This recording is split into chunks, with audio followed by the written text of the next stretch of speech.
Yo, yo. What's up, party people? Welcome to the stream. My name is Switch, and tonight we are back with more Power Wash Sim 2, as well as some more LoFi. Always with the LoFi. Forever with the LoFi. I got some good news today. Looks like there's another event I'll be able to participate in at the end of November, and I will have more information about that as we get closer to the end of November. However, let's see. Events coming up this Friday. Oh, this Friday I've got a thing, which means I won't be able to stream, which is kind of a bummer. Rest assured, I'm not excited about it, but it is something I committed to, and I will need to do it, which means no stream for Friday. But I will be back next week for our regularly scheduled stream stuff. Yeah, Friday, and then I've got something on the 8th, which is Saturday. So yeah, so I'll be streaming regular schedule next week, Wednesday, Friday, and then I have a thing in Salem, Oregon, which is the capital of Oregon, about a half hour. No, that's not true. About an hour south of me. So I'll be doing that on the 8th. And then the following weekend, I'll be tied up on Friday again. So it's going to be, I'm just going to say this. It's going to be kind of off and on throughout November, December, because I have different events and things kind of lined up. But this is good. This is a good thing because it means I'm working, and I'm working jobs that are paying me good money. And that doesn't happen a lot. So when it does happen, I need to jump on it. So I've got a couple of good months for work lined up, and then, and then January is probably going to just be super slow, but these things happen. Y'all Rock Smooth is here. Snowhole Rejects is here. Hello, boys. Good to see you. Hope y'all are ready for some power washing and some Super Mario Lo-Fi, because I have both of those things for you right meow. Speaking of meow, we need to pet the kitties. We pet the kitties. Pet Bubbles. We pet Ulysses. She's a good girl. And then we pet Squeak. Squeak's the troublemaker. Of the three of them, Squeak is definitely the problem child. Just closing on my store. No kitty petting. Sorry. No, I take it back. Not sorry. I'm going to pet the kitties. Let's see. So Power Falls, we have a job for the teapot tea room. This place looks like a literal teapot. All right, well, let's go clean it up.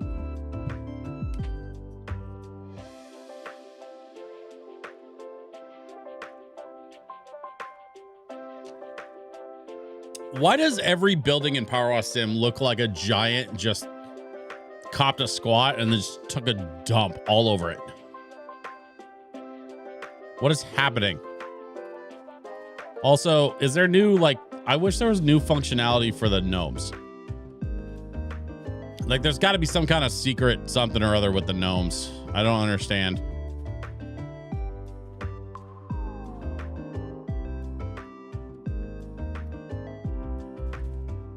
Sure.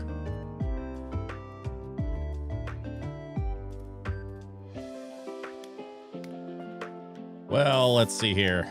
We're gonna go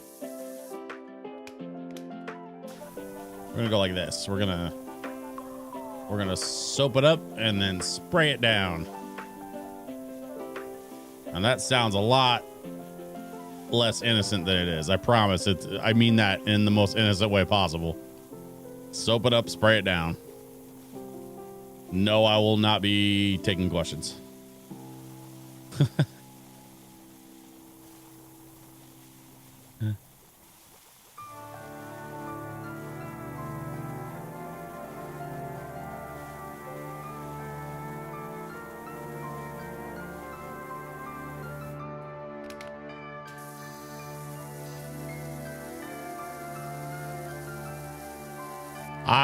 Snowhole, you can raise your hand all you want. I will not be calling on you.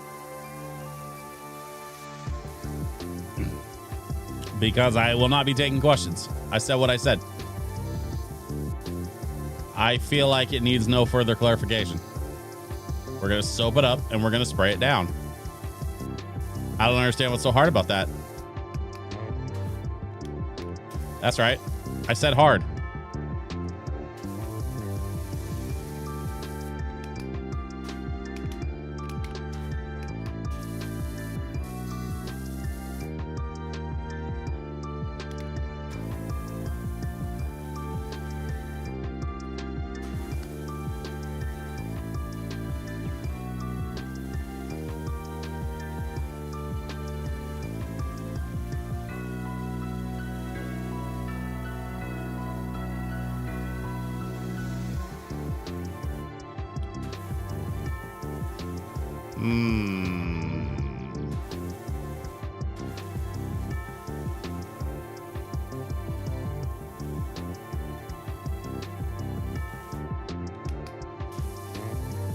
Snowhole rejects. Do you bite your thumb at me, sir?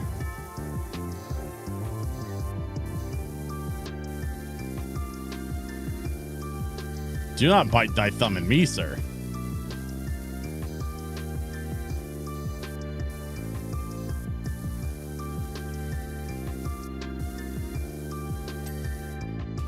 Okay. I guess we do the table next. Soak it up, spray it down. Yeah. I was wondering about the brand of soap. What about it? It is soap brand.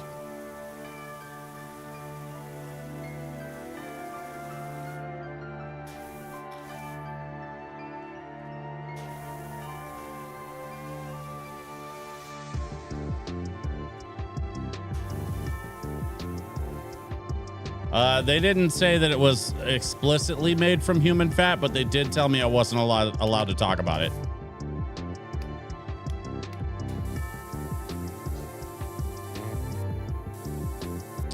That's right. I did see that movie.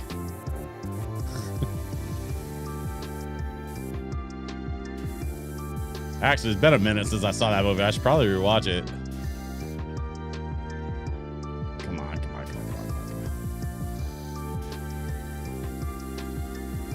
See, you did take a question. You didn't ask a question. You said I was wondering about the brand of soap. That's a statement. And I responded to your statement with a statement of my own.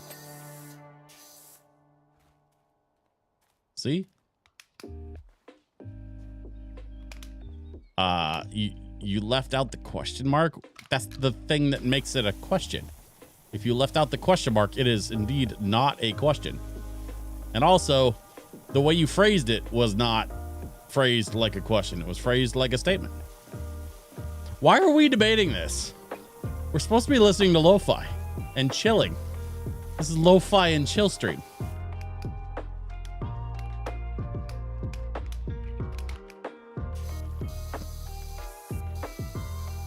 Everybody chill out.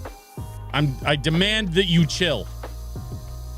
This is a chill stream, damn it.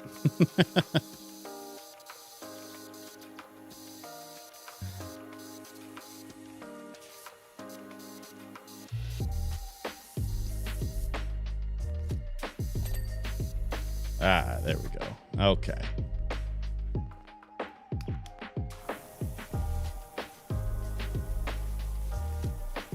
Aha.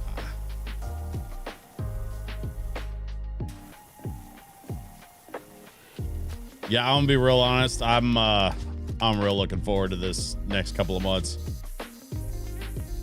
because we got events. Oh, make some money. I got some fun stuff in the works. Should be a good time, I think. And then somewhere in the midst of that chaos, I have not one but two opportunities to sell some records, which I am very excited about. I'm gonna go sell some lo-fi records to some nerds. Should be a good time. Ooh. Ooh.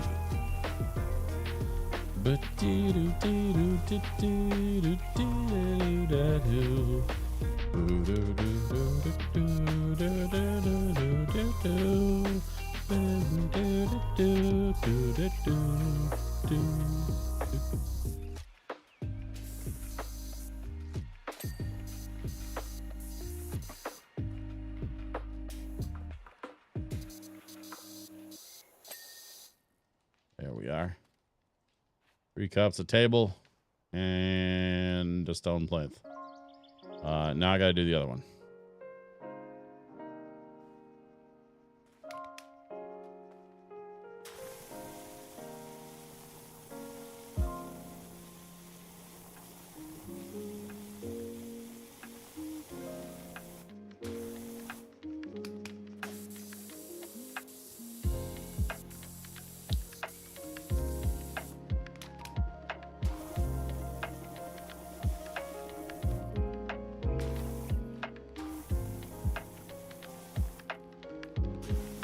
Yacht Rock Smooth. How you been, my dude?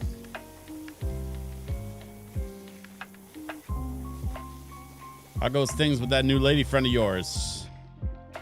Hope things are going well. Hope you're feeling better. Last time I checked in with you, Yacht Rock Smooth, you were like not feeling good. Like kind of getting over some kind of seasonal bug of some kind.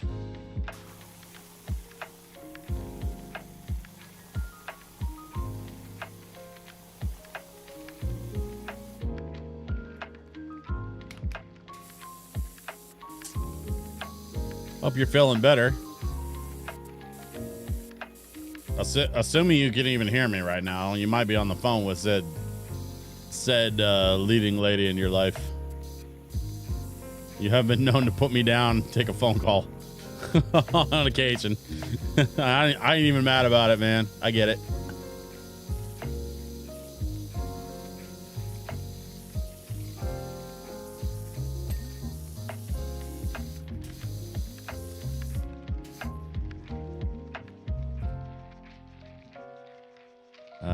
That should do it for the table. Let's get the ground. Then we will scrub some chairs. You know what we could do, actually? Let's get the ground, and then we can get out our big rotary thing. I bet that'll get it nice and clean.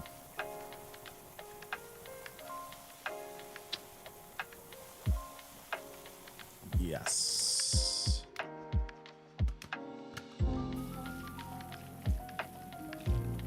That's what I'm talking about right there. Let's go.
I'm just going to spray down the other half.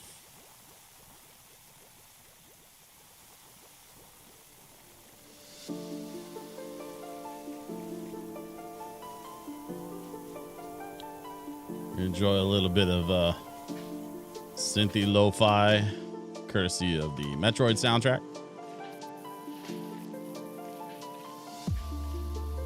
What was that, Metroid Prime 3? Yeah.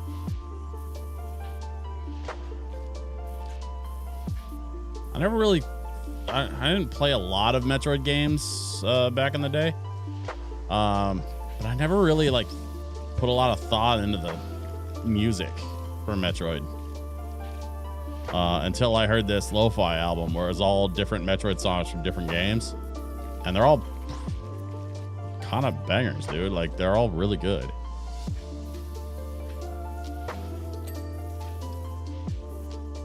I mean, bangers as far as lo-fi goes.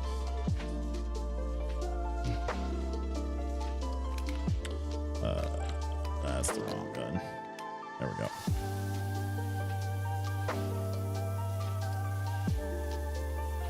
Yes. Yes, yes, yes, yes. Let's go. Hey.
Got some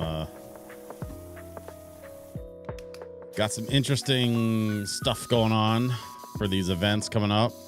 I've got I actually just got some new lights, so I'm looking forward to deploying those for the first time in a couple weeks. My first experience with Metroid was on my friend's OG Game Boy. Oh, nice. Yeah, I never really played Metroid a lot. Like, I know what it is, and I get it. I understand what it is, and like from a gameplay perspective, and also kind of from the story. Like, I know like the whole Samus is a girl big reveal at the end of the one game. Was it the first one, or I don't remember which game it was, but which was dope. You know, like, that's cool. Didn't like it. Popped in Tetris and never looked back. Yeah, I mean, I'll tell you that I think the thing that kept me from getting more involved in Metroid is that some gamers really enjoy like the puzzle of it.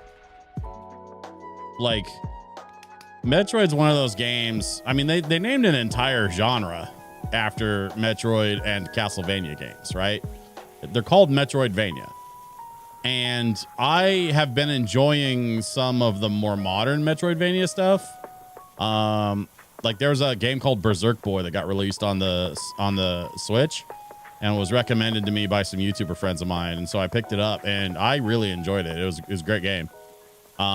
Albeit a little short for what it is, but also I don't know if I necessarily beat the whole thing or not. I don't remember. I got to go back and look. But like, you know, they named an entire genre after Metroid and Castlevania games where you're basically just lost and you're trying to find your way around stuff. Oh, another great example of a recent Metroidvania game that I played that I really just absolutely loved, actually, was Prince of Persia. I don't have it right in front of me, but that new Prince of Persia that came out like last year, I bought that for the Switch and I played it again on recommendation from some YouTuber friends of mine, and holy shit, it was so good. Like, it was so good. Way better than I expected, frankly. Like, not that I've ever had anything against the Prince of Persia games, but this newer Prince of Persia game that I played last year was like stupid good. Crazy good, right? And it also falls into that Metroidvania category of like the way that the sort of map is laid out and the way that you sort of like go from zone to zone or whatever. You know, it's all part of the game design, which is cool. You know what I'm saying? So I say all that to say, like, I have nothing but respect for Metroid. I have nothing but respect for Castlevania. But the early ones were just never my jam. And I think a lot of it had to do with me just not being interested in having to work that hard. Like, I don't mind like playing a game when it's a little competitive, but at some point when it becomes more work than play, I kind of check out. I think that's the thing for me. The ratio has to be more play than work. And once it becomes more work than play, it just stops being fun. And I know everybody has a different perspective on where that line is, and that is valid. That is 100% valid. But that is exactly why I can't like dump on the Metroid games, even though they are never my thing. That's okay. Like, doesn't make them bad games, just not for me. I think that's a kind of a sentiment that gets lost a lot these days. People are quick to just be like, oh, that's terrible, or that sucks, or that's, you know, a waste of time or whatever. It's like, nah, man, just because it's not for you doesn't mean it's a waste of time. A lot of people like those games, and there's a reason why they're popular. I think we need to normalize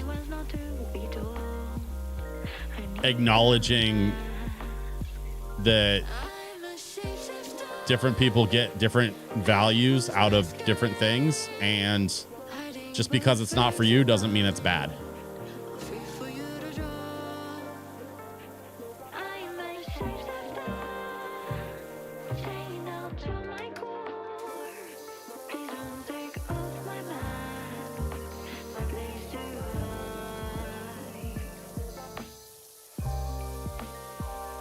This is another game that I need to play.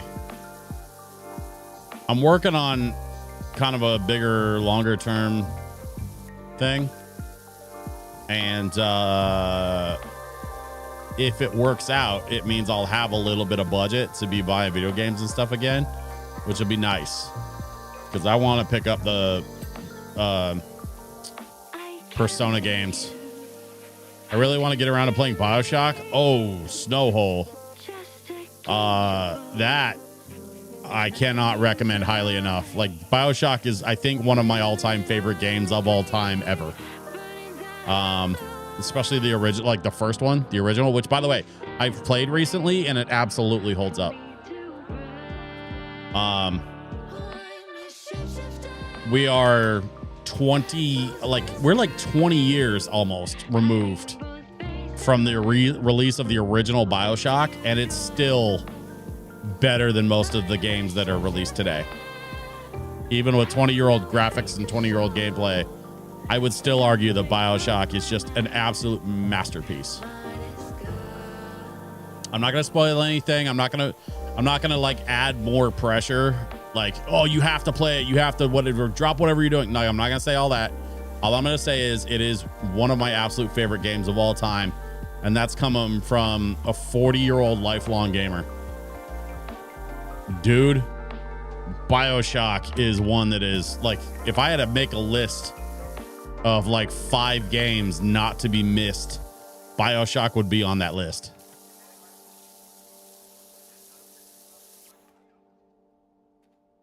Once you get a new graphics card, I mean, take it for a spin now. I don't know what's up with your graphics card, but I doubt it's 20 years old. Well, but then again, they did do the remastered version, which the remastered version does have some pretty nice graphics to it. I'm not going to lie.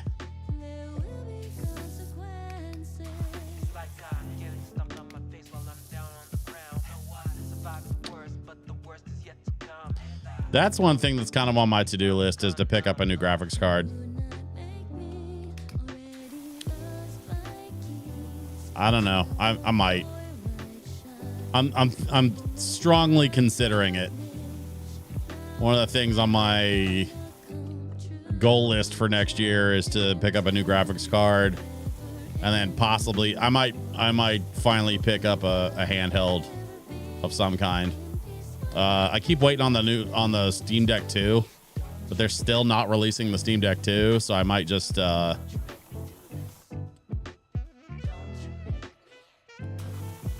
Linux plus Intel Arc. Oh, yeah. That's funny you should say that, man. Literally yesterday, I was just looking into the feasibility of transitioning to Linux based on what I use my computer for. And I don't think I can ditch Windows just yet, but we're getting closer and closer. For a long time, my understanding is that Linux had trouble with non-NVIDIA GPUs. And I know that my next GPU is probably going to be AMD, because I am absolutely disgusted by NVIDIA, and I kind of don't want to buy any more of their crap. Especially for the overpriced, underperforming chips that they are selling to consumers now. Like, it's not even about moral superiority. It doesn't have to be. NVIDIA cards are all overpriced and underperforming for what they're charging. I've had no issues with the AMD GPU with Linux. The drivers are good. NVIDIA and Linux is a hot mess. Interesting. The reason why I bring up the NVIDIA thing is that I was looking into specifically DaVinci Resolve, because I need to be able to continue editing videos if I transition to Linux. And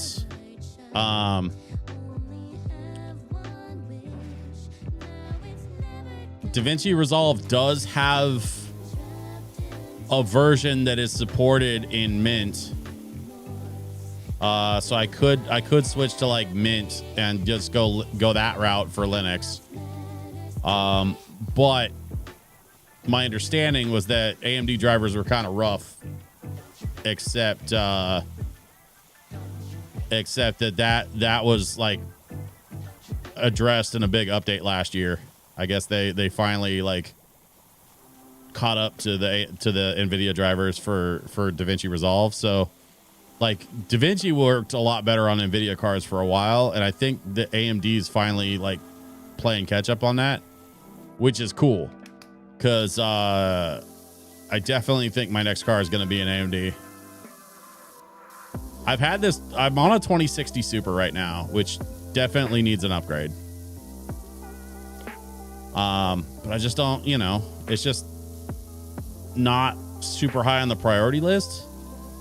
Because I have a couple more pressing issues that need to be addressed. Now, thankfully, because of the events and stuff that I have lined up over the next couple months, it's looking like some of those really pressing issues are going to finally be addressed, and I can start thinking about stuff like a video card or whatever.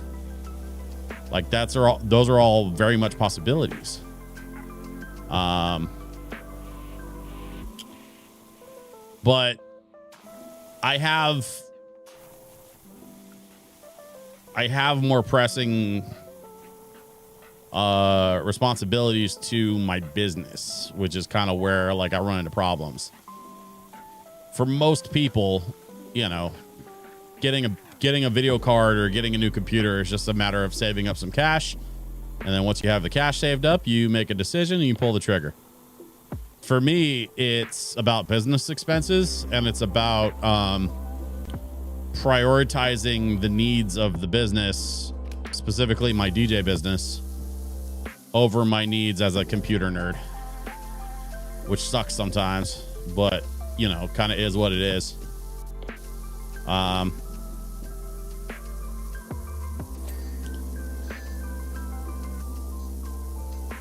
The reality is my job requires me to buy very expensive equipment. I just spent $500 on lighting, and I'm about to go spend another $1,500 on upgrading my laptop, which I'm still DJing on a laptop from 2018. Like, I'm so overdue for an upgrade. It's disgusting. But here we are. What is this? What are we doing? Why is this not? Hey. Hey.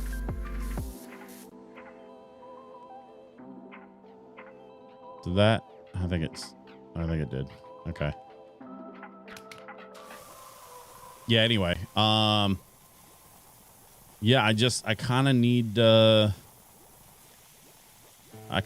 take care of things in the right order. Otherwise, I end up screwing myself. I got to be very careful about how I spend larger sums of money when it comes in.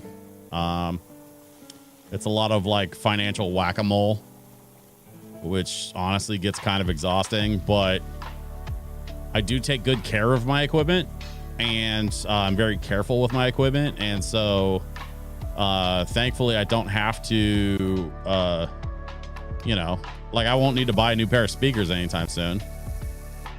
But I do need subwoofers for those speakers. So, you know, there's $1,000 that I don't have just yet. I gotta be looking out for opportunities to be able to make that $1,000. If I can buy myself a pair of subwoofers, then some of my clients won't have to continue renting the bigger sound systems for the bigger events that I do, and I can provide that for them and charge them accordingly. You know, because like pretty much 100 out of 100 of my clients would rather be paying me to bring the speakers than have to like put up with paying a rental house and then having to go pick them up and then having to go take them back and putting down a credit card and whatnot. Like, it's a headache. I'm sure they'd rather be paying me to use my speakers, but the problem is my speakers are only so big. 100% of your clients want bass. No, 100% of my clients want less treble. Treble.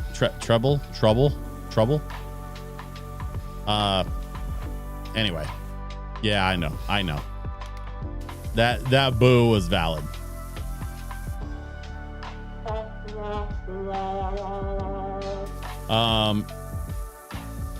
No, but in seriousness, I need to make a couple of adjustments to my lighting setup, which is going to cost a little bit of money. But once I make those adjustments, I won't need to make them again for a while. So that's nice.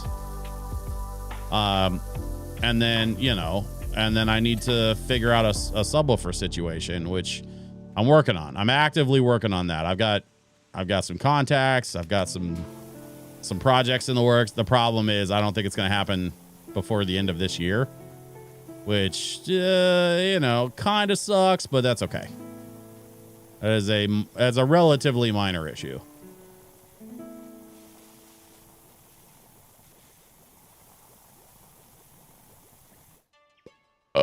What brand of laptop have you had your eyes on? Lenovo. I'll be honest with you. It's gonna take a lot for me to not buy a Lenovo. The last couple of times one of my DJs bought an Asus, we had driver problems that conflicted with his ability to reproduce sound through his DJ equipment, which is an immediate non-starter, right? So that's thing number one. Asus I find are also kind of overpriced for what they are. So for that reason, I'm also not interested. I do like Gigabyte. The AR stuff is cool. I like. I actually. This is weird to say out loud because I never thought I'd have this particular opinion, but HP's Omen line is actually pretty nice. Like I'll give them that. They do make a nice machine these days.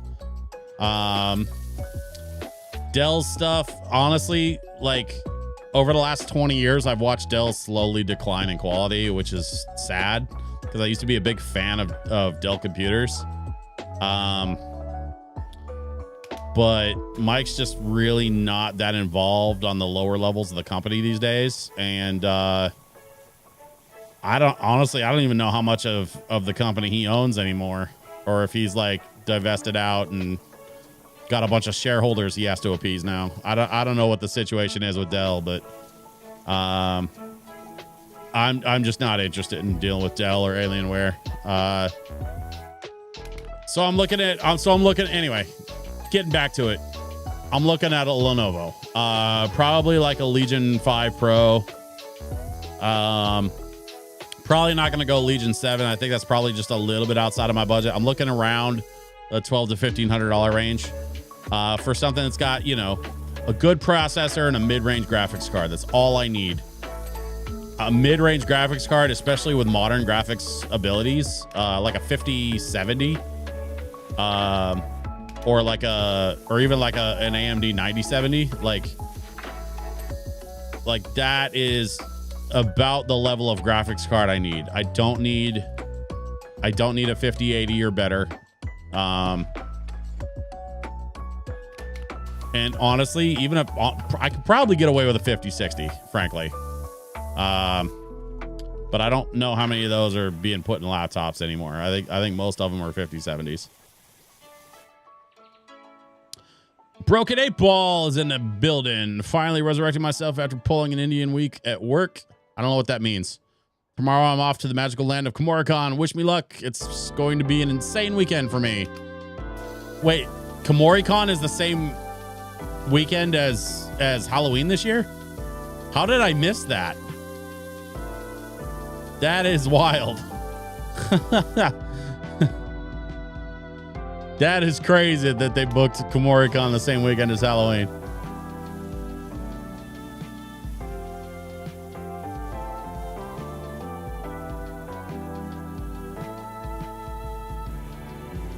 You know, 8 Ball, I never did hear back from you about the Komoricon stuff, by the way. Last I heard, you kind of put my name out there to somebody on the inside, and they just never answered, I guess.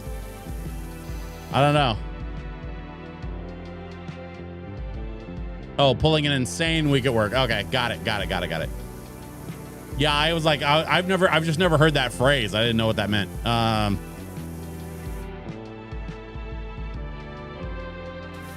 Autocorrect makes sense.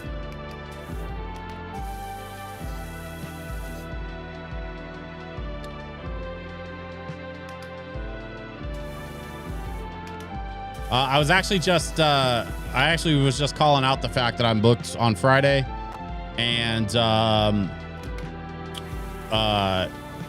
then I've got a lot of stuff going on the first half of November, and then I have a week off, and then now it looks like I might have something the last weekend of November, which may or may not be of interest to you, 8 Ball, because you're local to Portland. So I've got an event called Dyrebrook that I'm going to be involved in for the first time this year. I'm very much looking forward to that. That's going to be mid-November. And then the last weekend of November this year is going to be Geek the Halls, which, that's going to be cool. Cause I'm going to go team up with Lost Crichton, and we're going to sell some of his artwork, and we're going to sell some of my lo-fi records that I got from Curaga.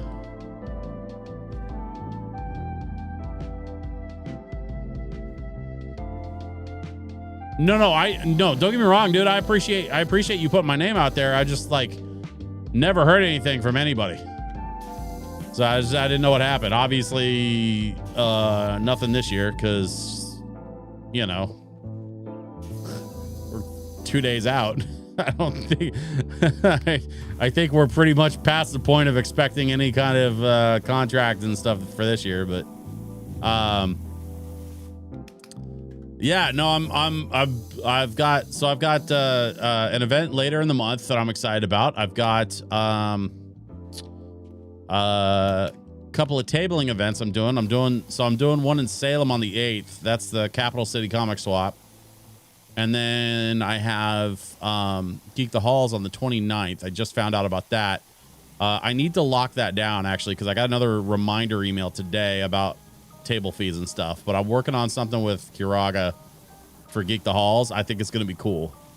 So I will have more information about that when it comes. People are really up their asses these days. I mean, you know, it kind of is what it is.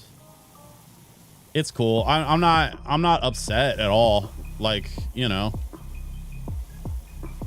they can get, I'm not going anywhere either. Like, they can get a hold of me whenever they're ready to get a hold of me.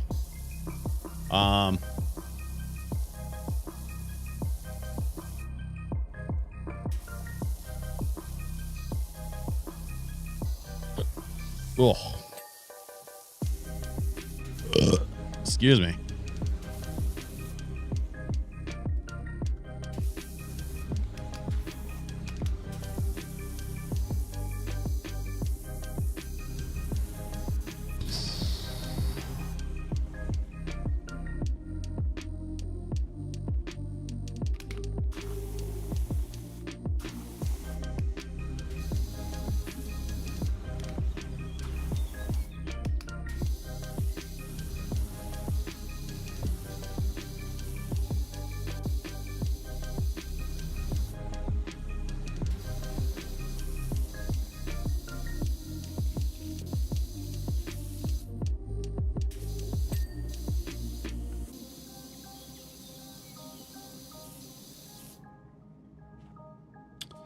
Okay, we got the door, we got the entrance.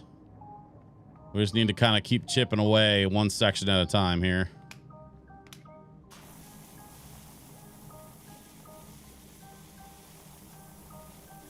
Keep working on this lower wall. I think I might tackle this window next. Seems like a good plan. It's an excellent plan. I'm excited to be a part of it.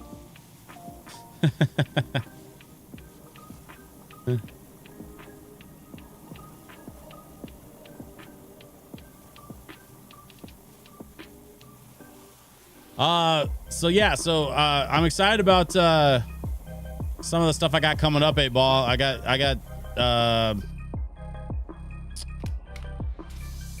I have a corporate event happening mid-December, as well as my Yule Ball event where we get to raise some money for the local trans community. I'm looking forward to that one.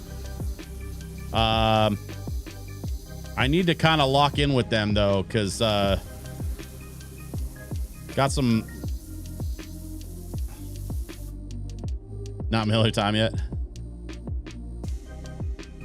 8Ball says I'm both excited and terrified for this weekend. I'm important now, which means I have to be hyper vigilant for bad actors looking to sow chaos and try to get us canceled. Man, that sucks. Yeah, I know how that goes though. Like people just, you know, people have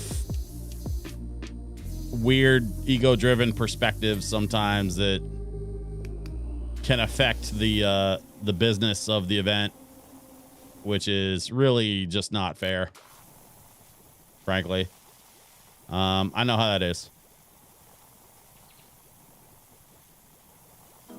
Like they disagree with something or they feel slighted by something, and then they just decide that that's an excuse for them to just utterly ruin the lives of everybody involved.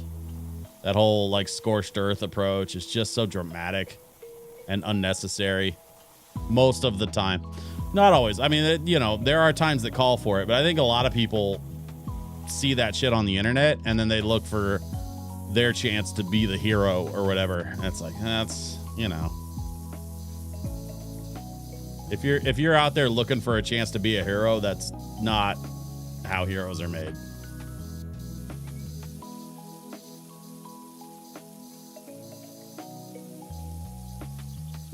And it always surprises me how many people sort of miss that particular lesson. Might have a call with you next week. My work is throwing our annual holiday shindig, and we haven't nailed down our entertainment. It's scheduled for 1:31. We can talk more next week or later. When both. Hey, I got nothing booked for January, so I'm all about it.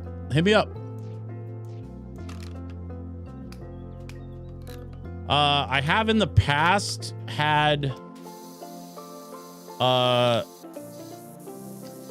there is a client that will sometimes reach out to me about doing stuff in January, but like I haven't heard from them yet this year. And I don't know if they're trying to just change it up. Like if they want to do something else this year or what. But it was kind of funny because last year I went and worked for them last year and they were like, yeah, we tried something different and it was a disaster. So we just want you from now on. I'm like, okay, cool. Hit me up. Let's do it. And then I just haven't heard from them this year. So I don't know, maybe their budget changed or something. Not sure what's going on over there. But what I can tell you is as of right now, I have stuff up until mid-December. And then after mid-December, I'm basically clear through the new year. And then I've got nothing in January. So definitely hit me up sooner than later, because the sooner I can get you guys on contract and get you on my books, then the sooner I can just kind of let other clients know, hey, sorry, I'm booked that weekend or whatever. You know what I'm saying? Like I want to get you guys on a deposit so we can lock in the date. Just in case like somebody else hits me up, because I do occasionally get like that last minute call of like, oh my God, we need a DJ 2 weeks from now. And it's like, whoa, sorry, I can't help you. It actually surprises me how often that happens. As long as I've been doing this, it still kind of surprises me that people be waiting till a week or two out before they actually book their DJs or whatever.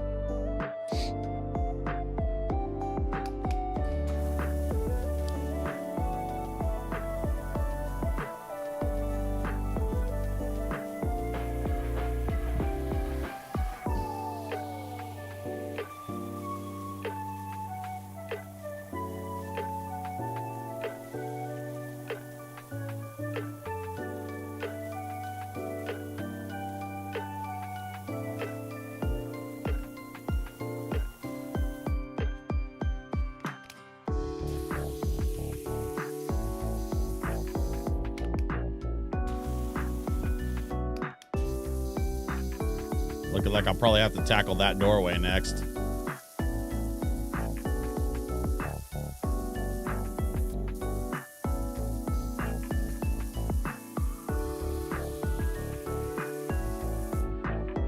Heroes are made through tragedy or terrible chemicals / radiation.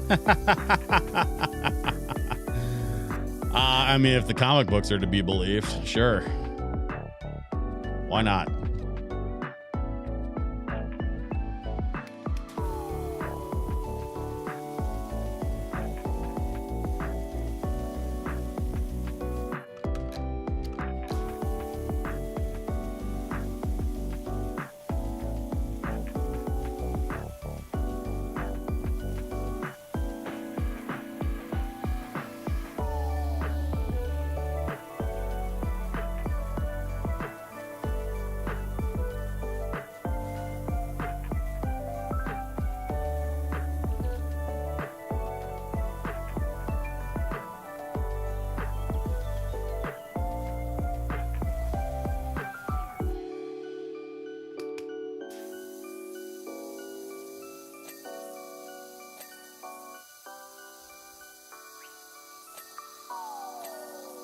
Okay, we got the door hardware, we got the window, we got the door.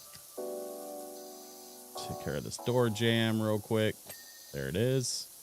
And now we got to get the rest of the entryway.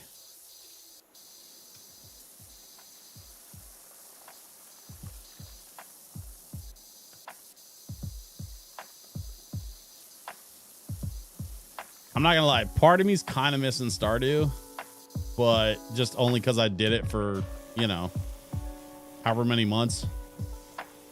But I am very much enjoying this update to Power Wash Sim so far. I'm really curious to see what kind of DLC licenses they can lock down, because I was very happy with several of the DLCs from the first one. Back to the Future, oh my god.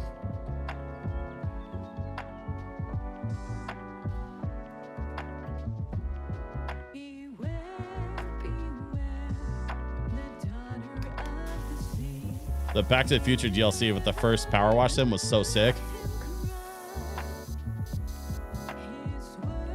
I do kind of wish we got like the Back to the Future 2 version of the DeLorean instead of the first one.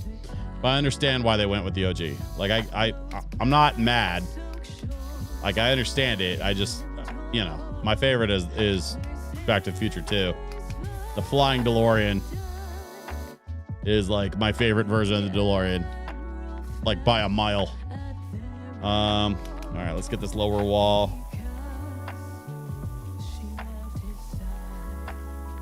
Let's go.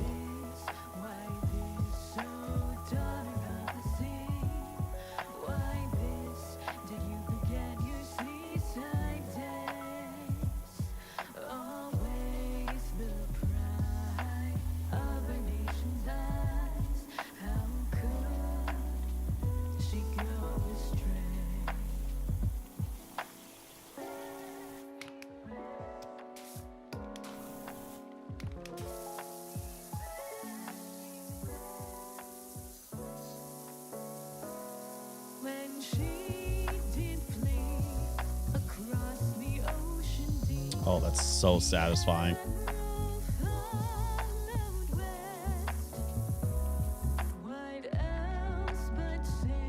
The only thing missing was Huey Lewis in the background. I don't know what you're talking about. I played Huey Lewis every time.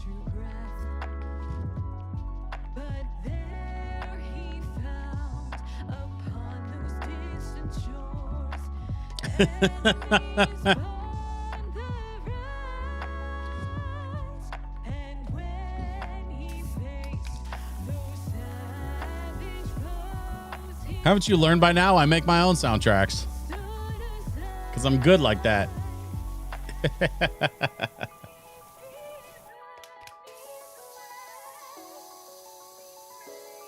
We're going to get this windowsill, and then I think I need to backtrack a little bit. Let's see.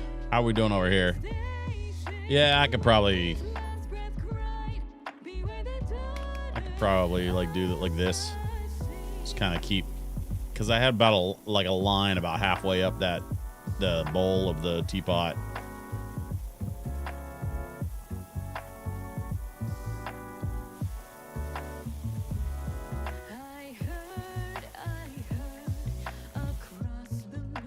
Should have been a track option game. Sure, I get it. I understand what you're saying. I don't know if Power Wash Sim had the budget for that kind of licensing, but maybe. I don't know, maybe. Power Wash Simulator was a very popular game, but it was not a very expensive game.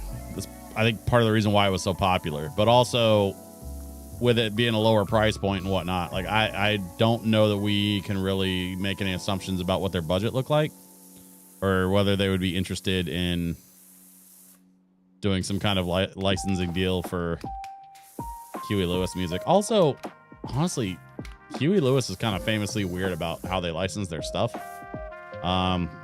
In fact, if you know the whole story, or if you don't know the whole story, rather, Ghostbusters is the reason why Huey Lewis was in Back to the Future.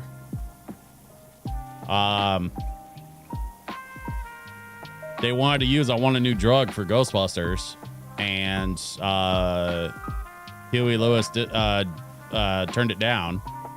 And so they brought in Ray Parker Jr. to make basically his instruction was, hey, I want a song like this. And they played I Want a New Drug. And then Ray Parker Jr. had like 3 days to write a song. And so he kind of took some shortcuts and ended up basically writing I Want a New Drug by Huey Lewis. Like, to the extent that Huey Lewis like sued him over it. And there was this massive lawsuit, and there was a big thing where like it came out that Ivan Reitman had been using I Want a New Drug as a placeholder track for some of the stuff that they were doing in the edit while they were waiting for Ray Parker Jr. to finish the Ghostbusters theme song. And so that's why Ghostbusters sounds so much like I Want a New Drug, is because Ray Parker Jr. basically took that riff and didn't do enough to change it to make it, you know, so they couldn't sue him over it. And so they did. They sued him. They won. But in that process of, you know, turning down Ghostbusters, Huey Lewis was like, well, if they're just going to take my music anyway, I might as well be directly involved. And so the next project that came across his desk was a little movie from Bob Zemeckis and Steven Spielberg called Back to the Future. Was it Spielberg? No. It was written by Bob Gale and Robert Zemeckis. And then that wasn't Spielberg, right? Now my brain is not allowing me to remember who directed Back to the Future, and it's gonna bother me.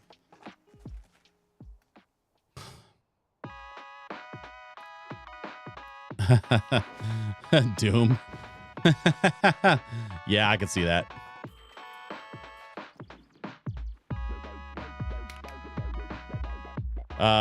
Robert Zemeckis directed. Okay. Yeah, that's kind of, I don't know why I was thinking Spielberg.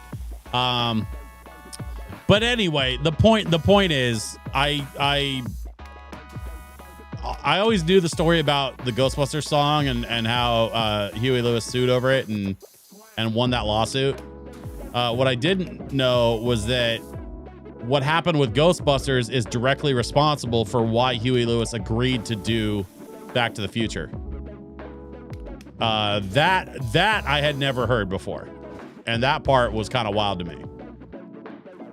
That like he was like, well, if they're gonna steal it from me anyway, I might as well get paid, basically. And so he did. That's what he did. And that movie was Back to the Future. Spielberg was producer. Okay, so that's what I thought. It was Spielberg. Just he didn't direct it, but he produced it. So I wasn't crazy. Snowhole, thank you for looking that up. I don't know what the hell I was thinking.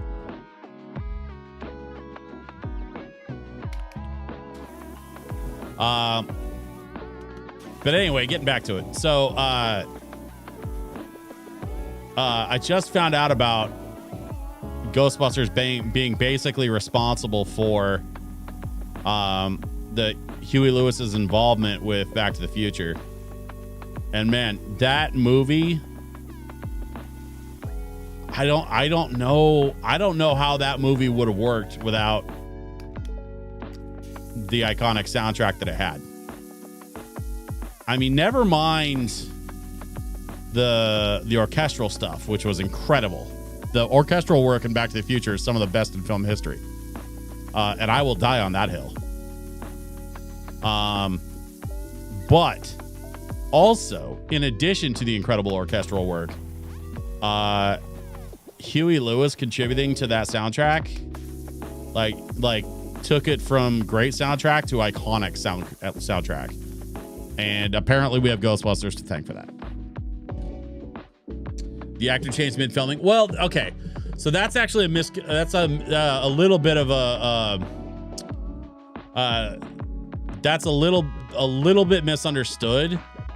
They did change the actor. They did have that other kid that was set up to be Marty, but it wasn't like mid-filming. Like they changed him out like kind of early on. They had shot some stuff. They shot a couple things. He wasn't really working. And so that's when they brought in Michael J. Fox.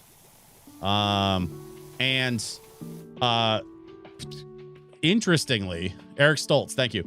Interestingly, I saw a post actually from Michael J. Fox. Well, no, it was, I don't remember where the post was from, but it was quoting Michael J. Fox in an interview. and like a recent interview where Michael J. Fox was talking about how he and Eric Stoltz have talked, and like they're okay. Like they don't like they know now. They both understand now that it was just, you know, it was the Hollywood business machine that was behind all of that. And I guess Eric Stoltz doesn't blame Michael J. Fox for what happened. And I guess Michael J. Fox and Eric Stoltz are like on good terms, which was really nice to hear.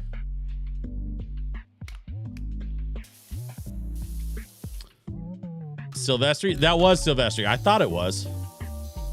Hi. You're kind of wrong. They wanted Michael J. Fox to be under contract.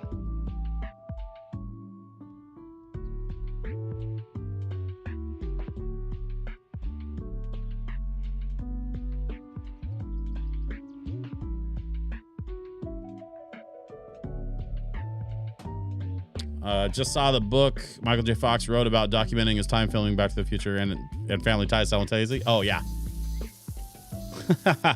Yeah, that's funny. I've seen interviews of where he was talking about that, how he would like basically shoot Family Ties all day long and then like change clothes and then get a 20-minute nap on his way to set and then have to go be Marty McFly at night. Like, dude.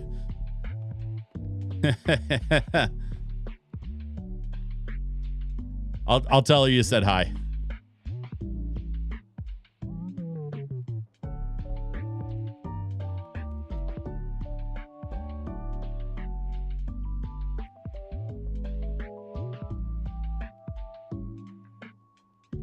How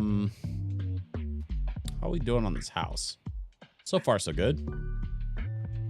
Just gonna keep working on it, I guess.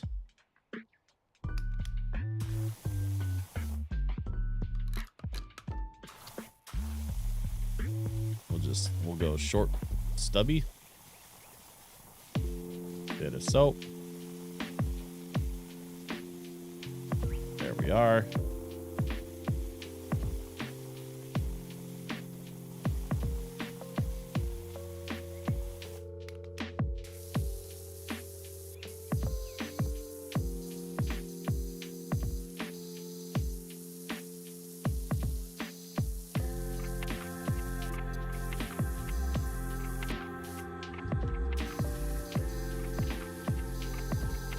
Aha.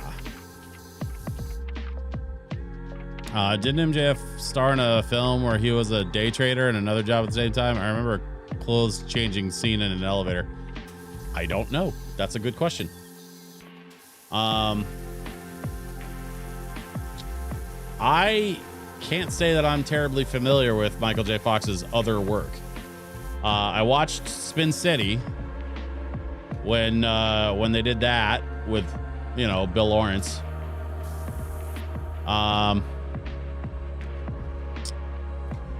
But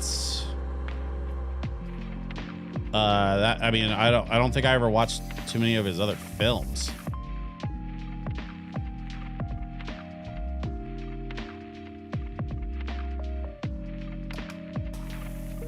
Doc Hollywood. Like from Tombstone?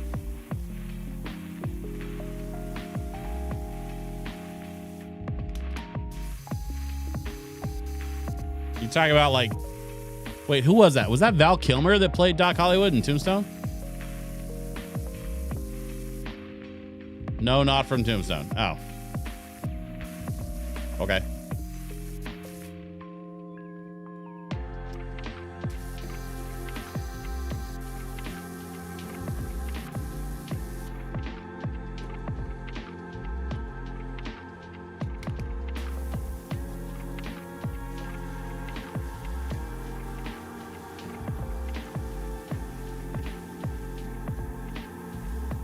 You know, I don't think I've ever sat and actually watched Tombstone from beginning to end. I've only ever seen like bits and clips and pieces. That's one of those movies I should probably sit down and give it a watch sometime. Just to better understand it from start to finish. No, he's in a movie called Doc Hollywood. Well, no, right. I understand that he's in a movie called Doc Hollywood, but I was wondering if the title of the movie was a reference to the character of the same name. But apparently not. What are we doing? What's going on? Why is it? Oh, that would be it. There we go.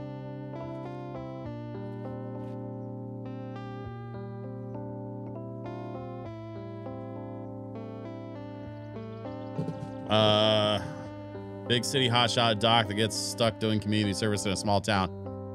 That sounds like the beginning of Mighty Ducks.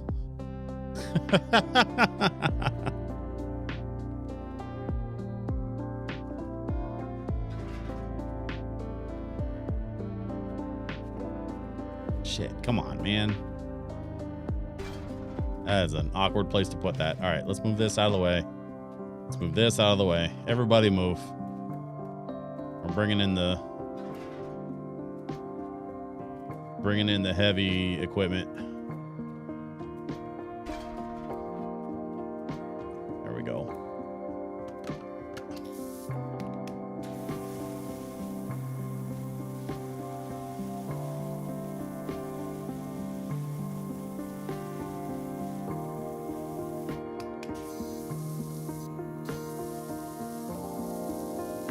I appreciate that the scaffolding now has like arrows that show you which way is open and like which way to have it face the building. And it also has, see the arrows here? And then it also has these like guardrails. And then it also has ladder up. Oh, thank you. It has a ladder up the side, which is cool. Some nice little upgrades for the old scaffold, you know.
Okay.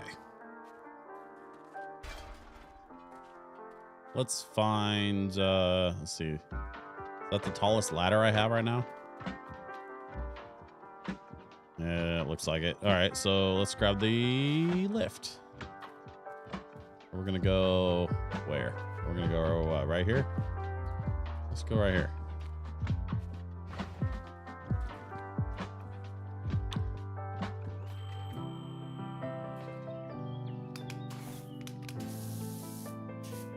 Spot, that spot, that spot.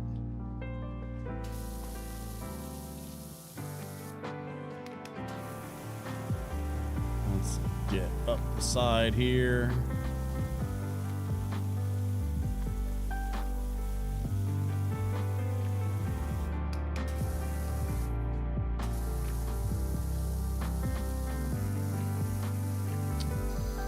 Okay.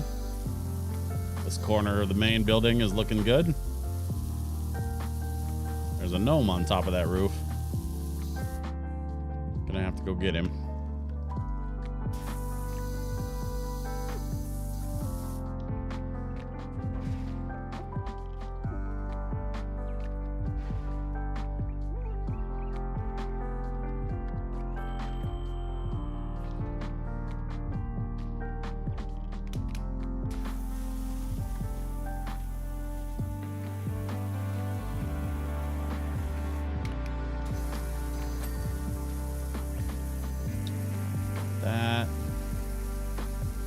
that.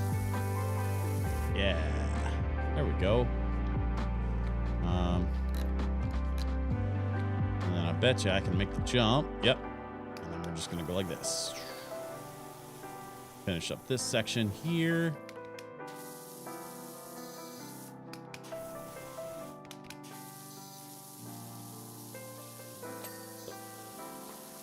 Ding. There we go. How about this section? Nope. Still got a little bit here.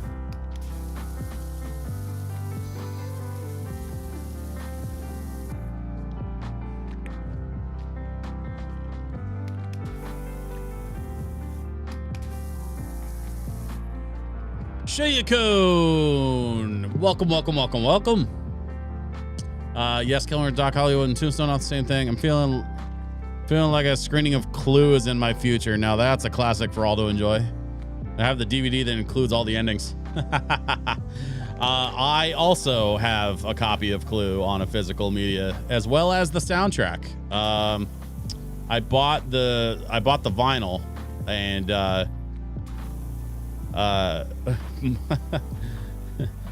here's a fun fact that I don't get to share very often.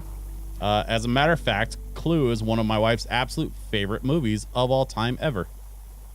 And I knew I had seen Clue before. I knew what it was. But when I got together with my wife, like, we rewatched it and sort of like revisited it as adults. And man, that movie is a lot of fun. The last time I saw Clue before that, I was not old enough to understand the jokes, like all of the jokes. So rewatching that movie as an adult, like, you pick up on so much more stuff, man. And that movie is so friggin' fun. Tim Curry is such a treasure.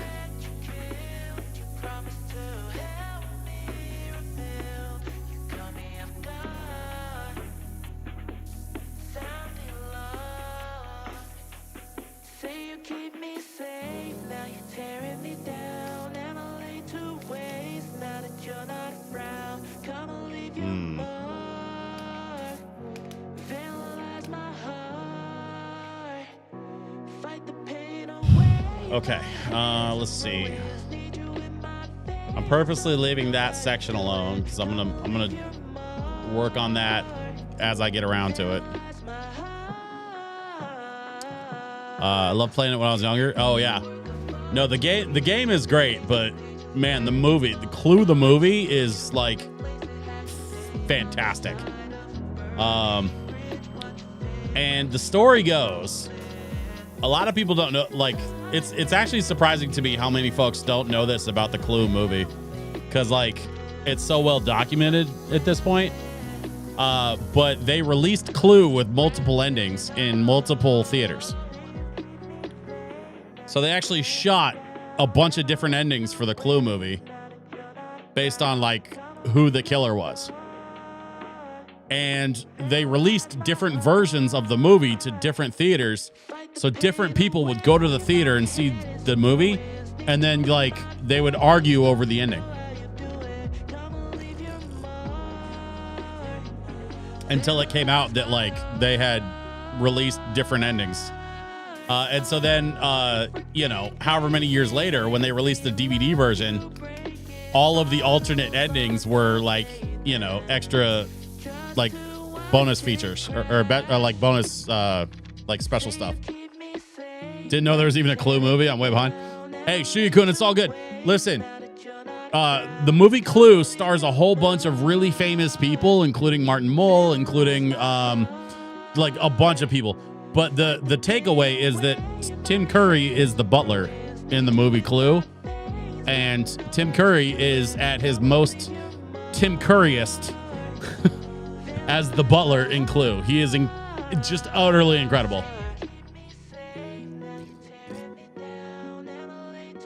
There was 3 endings total. I couldn't remember how many there were. But you're probably right.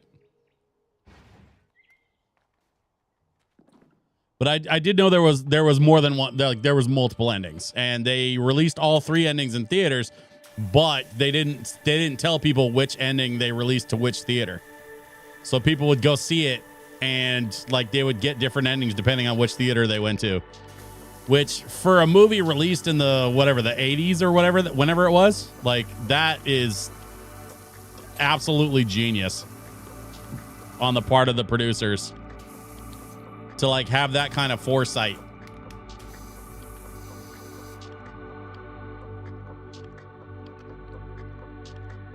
Me playing Clue, everyone's guilty, everyone get to jail, I win, game over.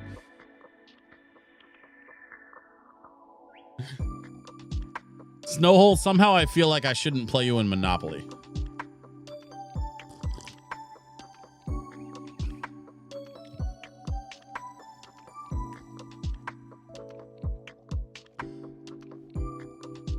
I feel like Snowhole, I feel like the first round of Monopoly, you would try to convince everybody that you're already in talks with the bank, and so they can't buy that property, even though the game just started. Yes, play me in Monopoly. No.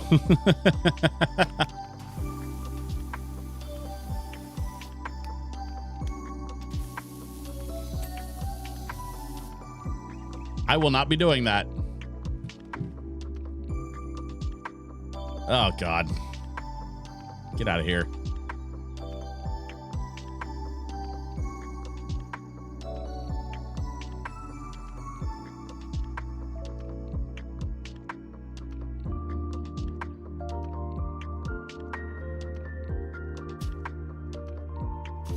Stupid chatbots.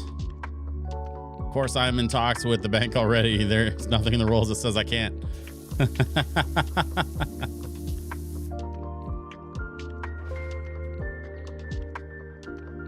You can't buy that property because we're already in escrow. Escrow isn't a thing in Monopoly. It is now.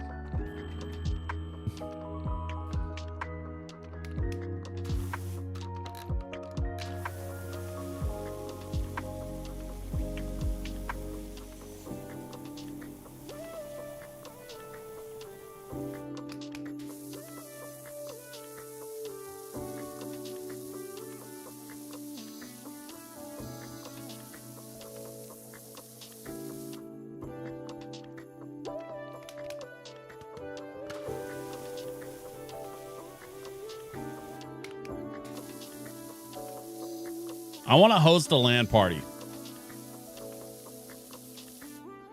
And at that LAN party, I want to get sponsors. And I want to take all the sponsor prizes. Usually they're like, you know, PC parts and stuff. And I want to build like the bestest, most bitchin' gnarly computer possible out of all of the sponsor parts, right? And then I want to make people play Monopoly all weekend for that prize PC. So they don't even get to play video games. They just have to play Monopoly until somebody wins. And they're playing for the big like prize PC. Like you get to take home like anywhere from $5,000 to $8,000 rig. Depending on how good the sponsors are and like, you know, what kind of parts are available.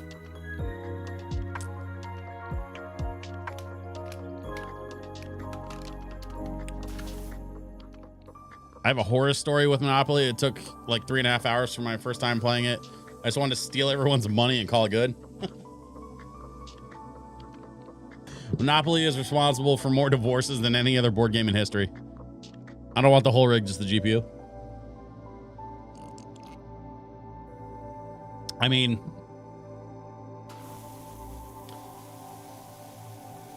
if you don't want the rig, then you don't need to play the game. Somebody else will.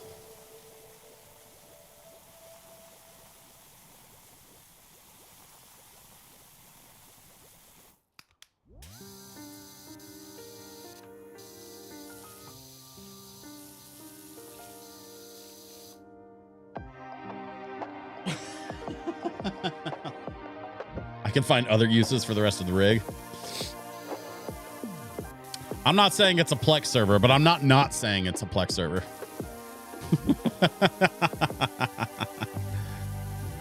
I actually was just talking to a buddy. God, what was that? Yesterday? We were talking about like how common it used to be to sail the high seas and on the internet. And he was like, yeah, I just have credentials for a private Plex server and we keep that shit locked down. So it's just like a couple of us. And I'm like, yeah, I mean, that's what a lot of people are doing these days. And I can't say I blame them. Streaming services are so out of control anymore. Like, it's just so utterly not worth it for a lot of folks. Yeah, there we go. Get that scrubbed up. There we are. Now that should be about done, I thought. Maybe I need to do the underside still. All right.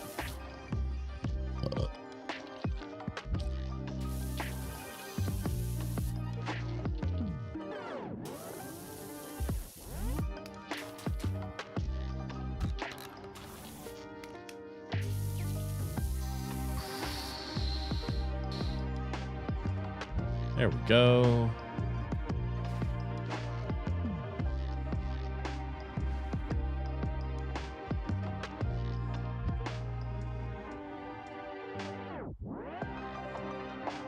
What's the problem? What are we doing? There we go.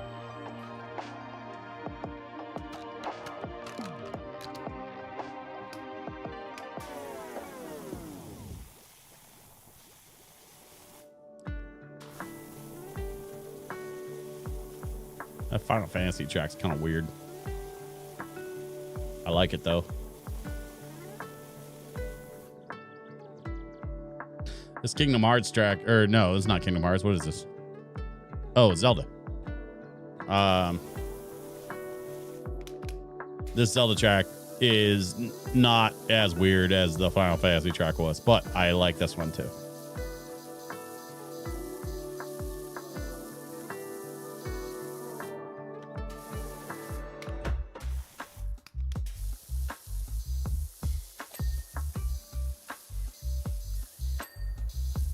Okay, we got the top, we got the thing. Got to shave under the chin. There we go. Okay, so that's it for that window.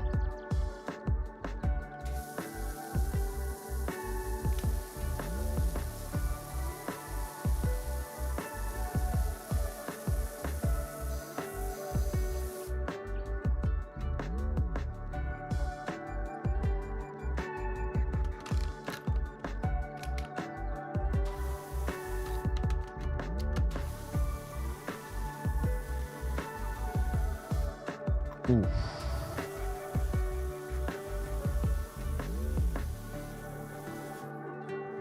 I wonder what other DLCs they've got planned for Power Wash Sim 2. I'm very curious what they end up doing with this, because this new game, like the controls still need a little bit of tightening up. Like there's still a little bit of like tweaking to do, I think, but nothing that isn't like an easy patch fix. Like there's no glaring errors with this game. It's just, you know, a couple tiny things.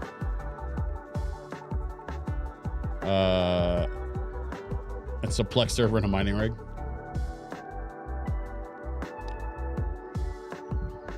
Longest game of Monopoly I played took about a week and a half. Yeah.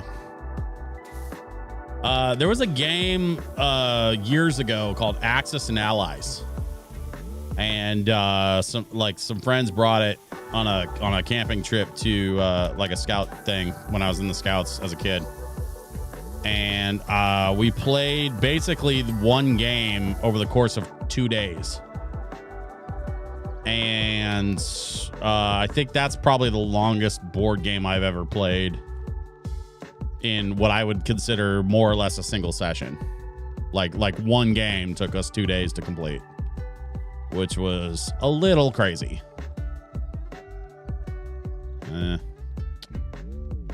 Let's see.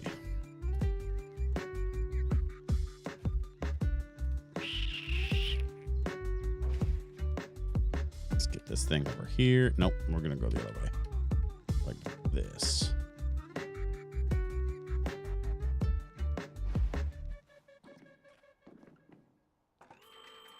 Wah.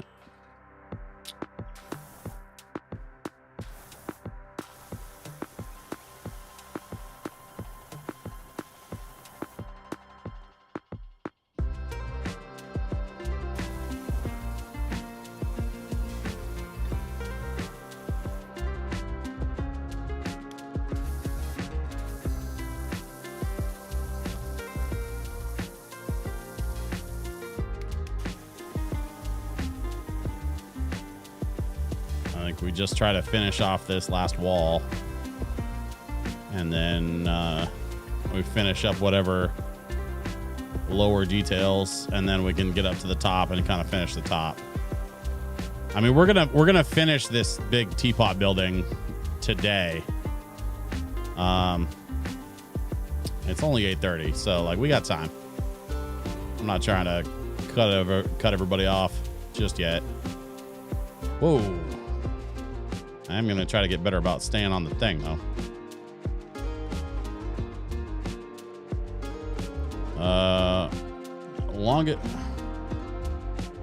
Sorry, hold on one sec. Longest board ever is called Campaign for North Africa, the Desert War, 1940-43. It's estimated to take around 1,500 hours to complete. It's estimated because no one's ever finished a game. 1,500 hours is just over 2 months. Yikes. Just yikes. Like, holy God.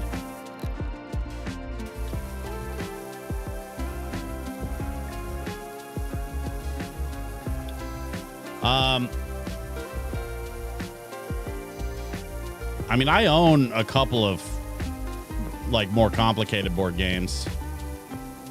Y'all ever played the Firefly board game?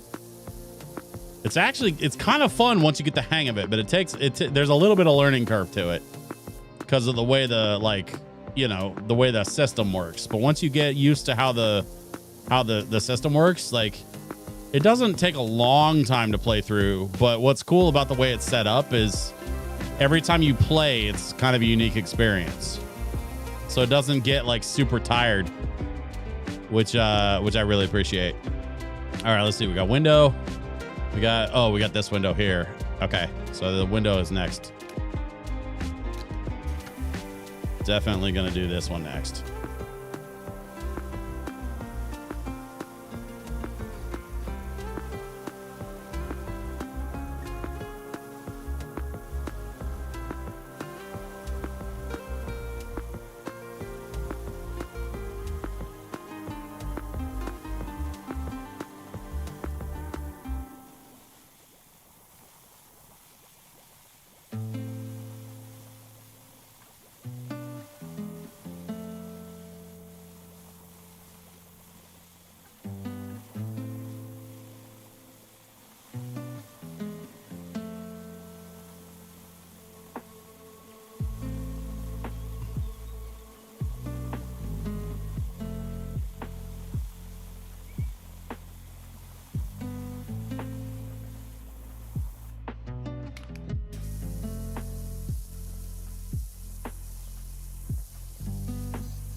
There we go. Hell yeah.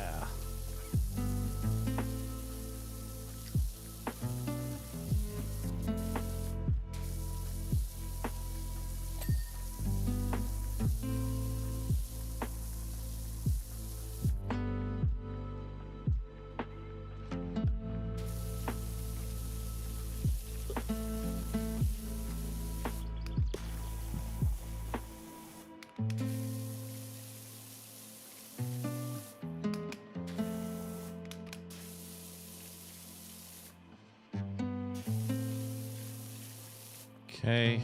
Oh, we got all of this to do.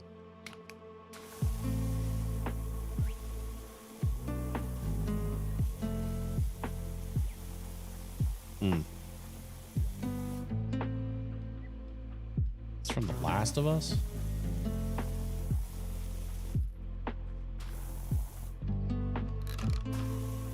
I need to have a chat with the guys at Kiraga about this Last of Us EP, whose idea it was to make lo-fi Last of Us, because that was a crazy choice, but it works so good. I want to see them release more of their like EPs on proper physical media. I'm sure they'd like to. It's just one of those things, like they can't justify an entire record pressing for like 4 songs.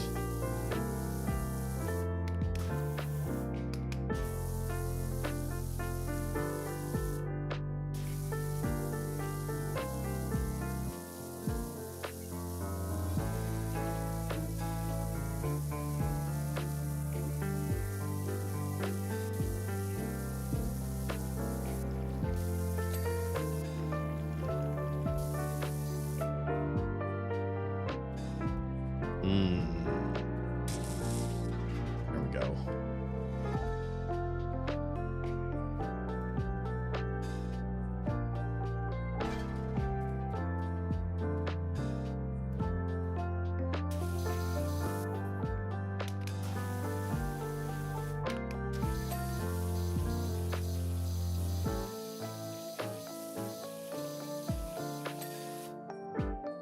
Okay. I think that'll do it for that section. What do we got left? We got the top, and we got the spout.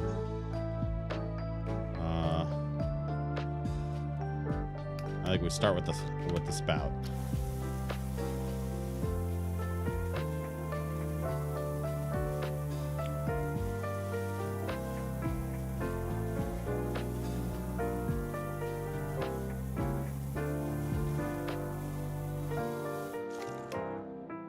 Shit. Did it again. I hit the button to delete all the soap. Why do I keep doing that, man? It's so easy to hit that button.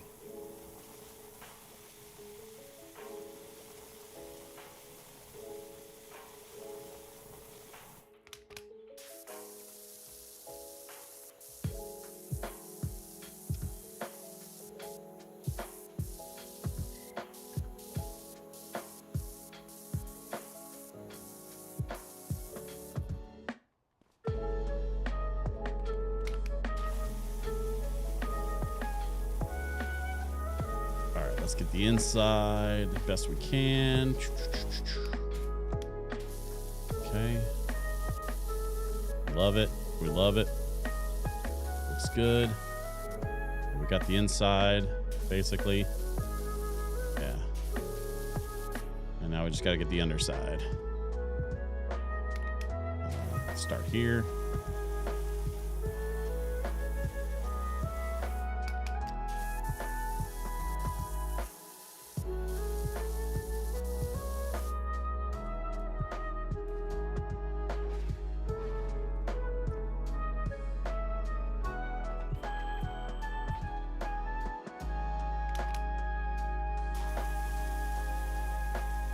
Should do nicely.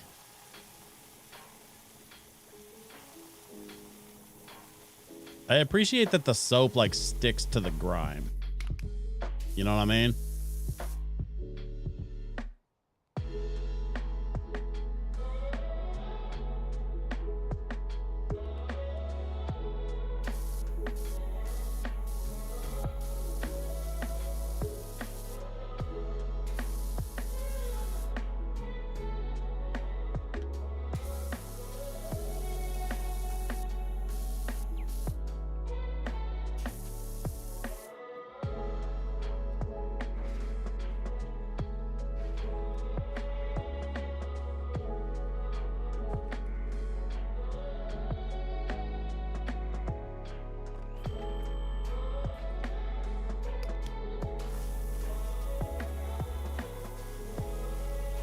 There we go. That should be the rest of the spout, I think. We'll get the rest of it here.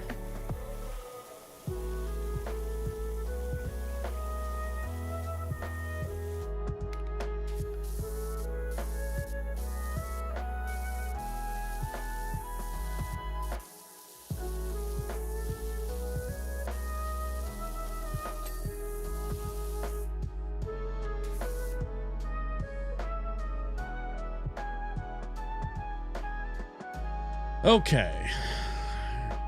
Got that section done. Home from work. Snowhole says, hey, you made it home safe. Congrats.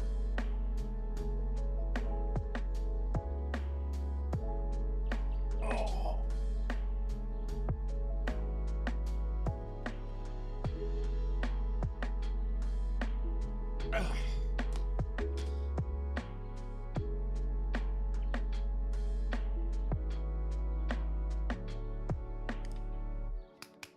All right, let's continue on. We've got the lid of the teapot. It's a big old teapot lid sticking out of the top of the building. We're just gonna go right up to that lip, I think.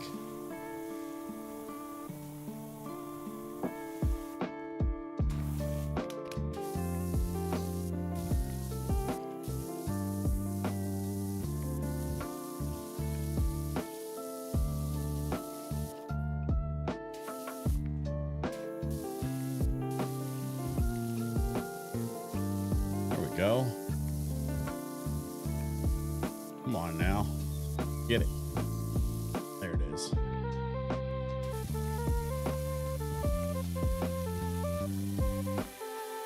Do-do-do.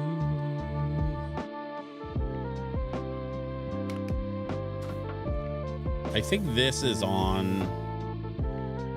I think this is actually on that Record Store Day sampler that they did.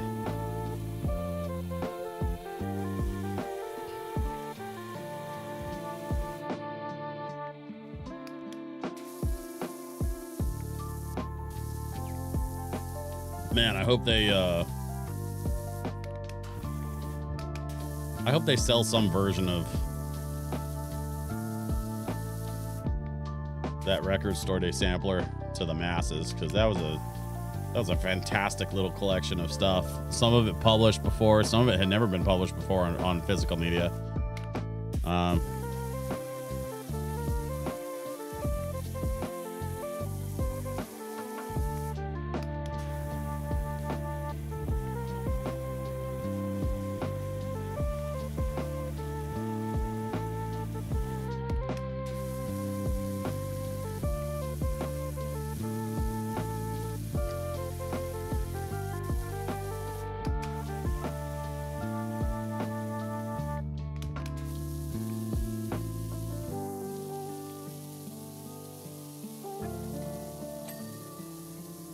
Go. And then we have the top, very top of the lid. Just kind of finish doing around the rim here, and then we'll go above.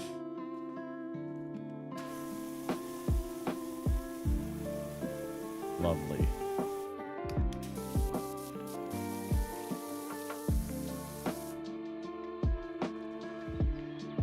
It's Rain with an E. Hey, Rain, how are you? Welcome back to the stream. Hola, ¿cómo estás? Oh, muy bien.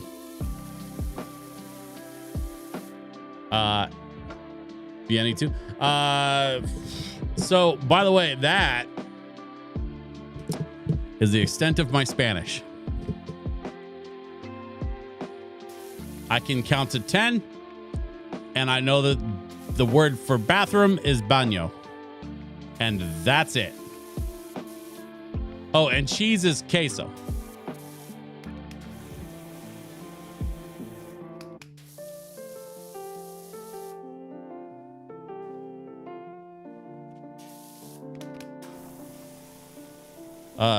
Muy queso habla el baño.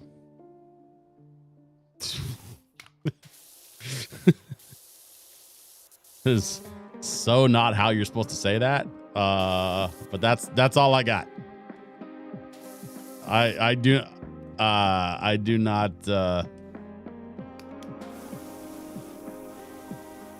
I do not speak Spanish at all. Like not with any level of like serviceable coherence. And frankly, I wouldn't want to insult the folks who do speak Spanish by attempting further than, for the purposes of comedy.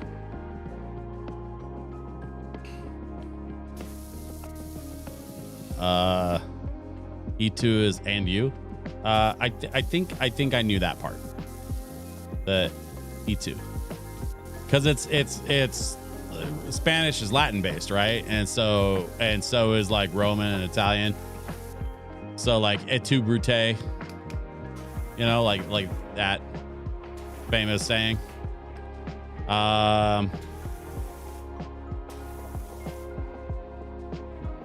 Is it just me, or does that look like a penis? Like that's a penis, right?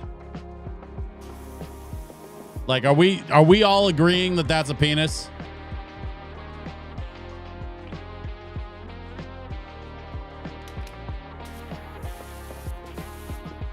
Sorry, chat. Give me a second. I gotta finish washing my penis. There we go. Nice and clean.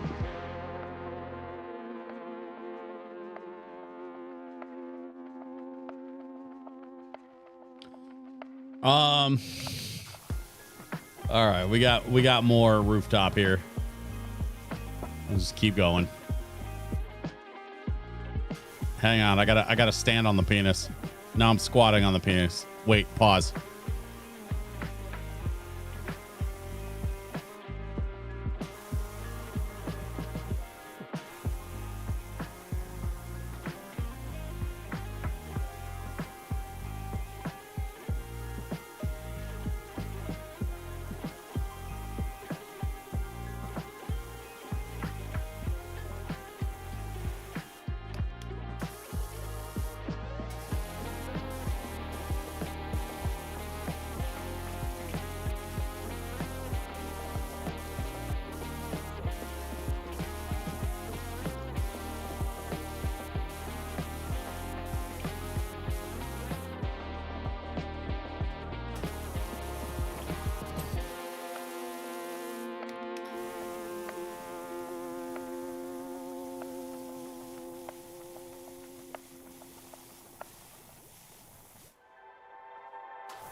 Okay, so we're gonna finish this section, and then we're gonna have, looks like there's a floor section that I missed.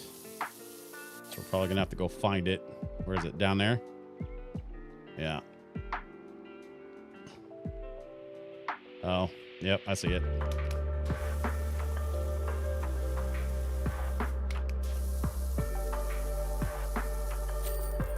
There we go. Ha-ha!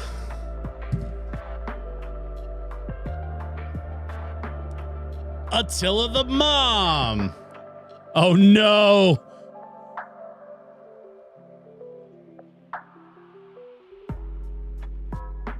Rain clipped me. Guess I'll have to share that on socials. Oh darn. I feel like 2 is slightly more janky than 1, but still a favorite. Love the cats and weird story. Attila the Mom, are you talking about Power Wash Sim 2? Because I agree with you. I think the controls still need some tightening up, but I'm enjoying the new levels. And also the cats. I agree with you about the cats. The cats are a lovely addition. You've restored balance to the tea rooms. Stop by anytime for a steamed bun and lavender tea on the house. Aha! We continue. Shooting gallery. Well, that's like the opposite of a tea house.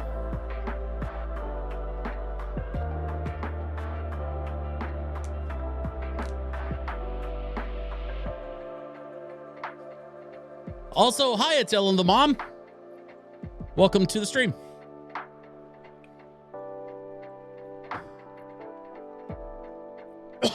Oh, this is like a carnival shooting gallery. It's not like a, I don't know why I was thinking like a real shooting range, which makes no sense. Why would they make a level out of a real shooting range? Well, they kind of did that with the last one, actually. They had the paintball course. Do you know where to look at the chats? I have missed more than a few and can't find them.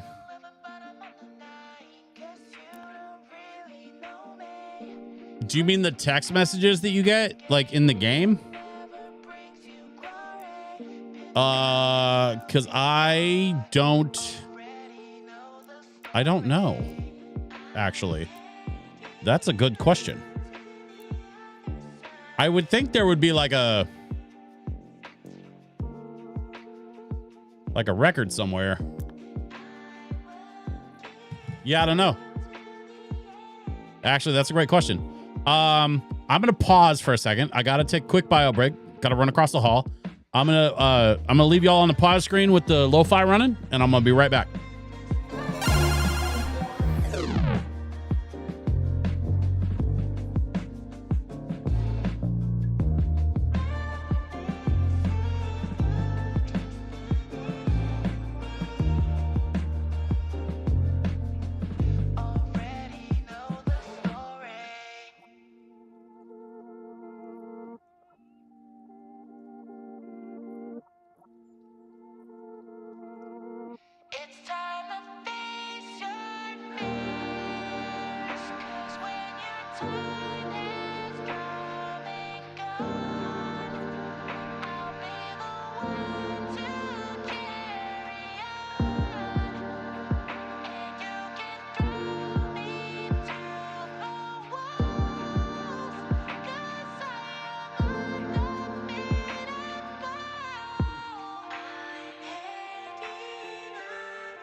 Okay, y'all.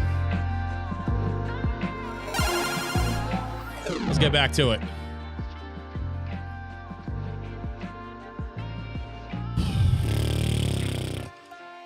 Shooting gallery. Wow, there's a lot of random little crap.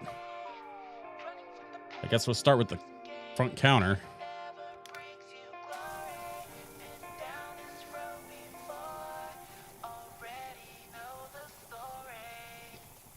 We're just gonna spray this thing down as best we can. Does not need to be perfect.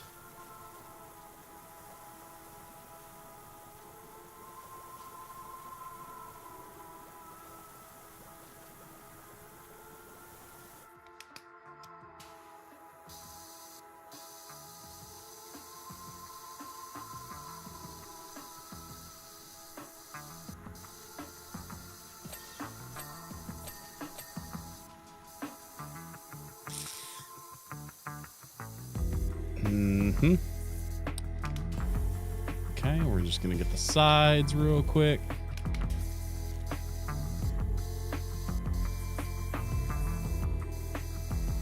We're gonna get the other side real quick. Excuse me. Just move that out of the way.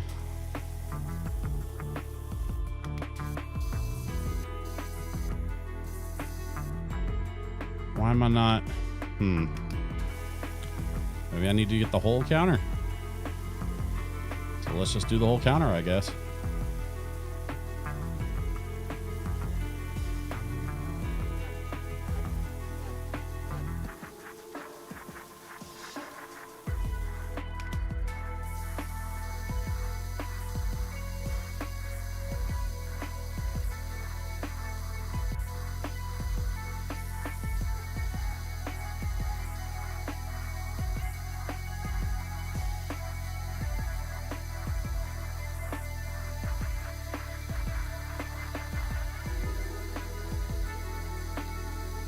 Okay.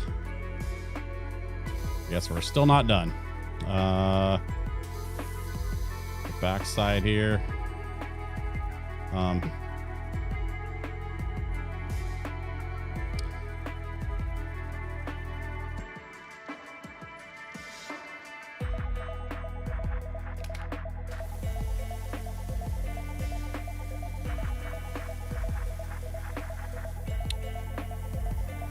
The mom. Correct me if I'm wrong, but didn't the first one have kind of a weird story to it? Like there was like a bunch of YouTube creators that made a bunch of lore videos about the first Power Wash sim. I'm dying to dive into like more about the lore for the second one. I mean, I'm not gonna make that video because that's a lot of work, but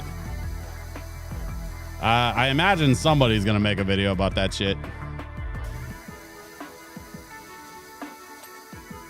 There we go. There's the top. And then this should be... It's probably gonna be the bottom.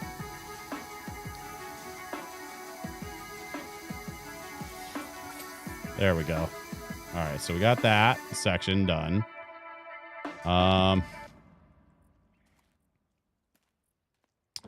I think next we're gonna do the guns.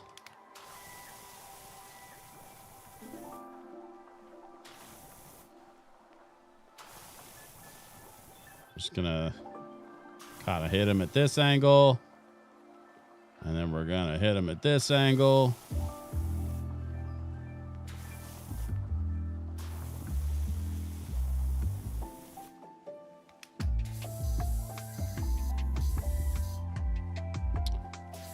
Okay.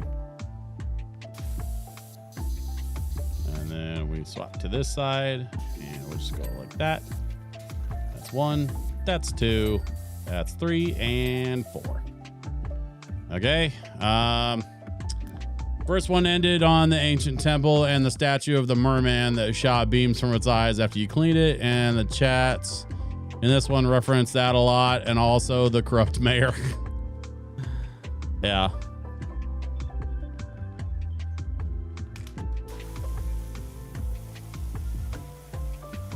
When I get some more time, I'm going to try to go down a rabbit hole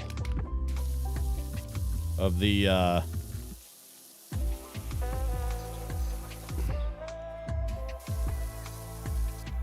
of all the lore for Power Wash Sim 2. I feel like it's going to be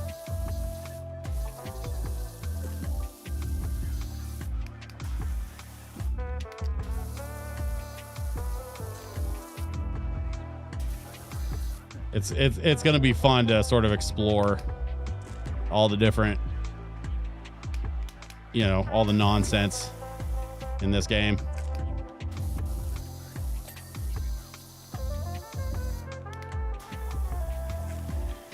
There were some interesting theories I saw too from the first one, talking about like why everything was covered in black. It looked like soot or ash, maybe. Which I thought was kind of interesting.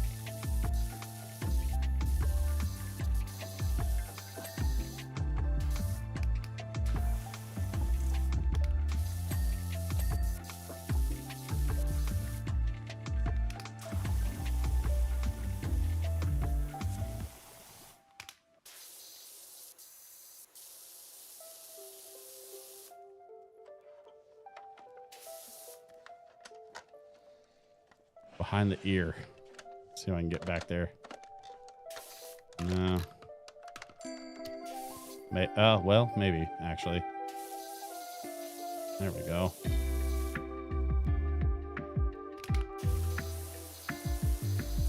A little more pressure. Let's see if I can get it without having to pull out the soap.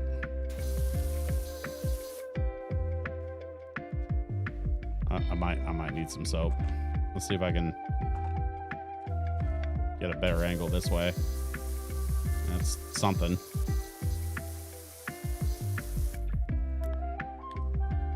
I'm a little fuzzy on how we ended up with the mayor's cat, who had kittens apparently, and why the cat kept walking through it all. Well, the cat ran away, and then I think the paw prints were like just an indicator that like I feel like every level in the first one, like we just missed the cat. Don't actually need soap for anything. Oh no, I know.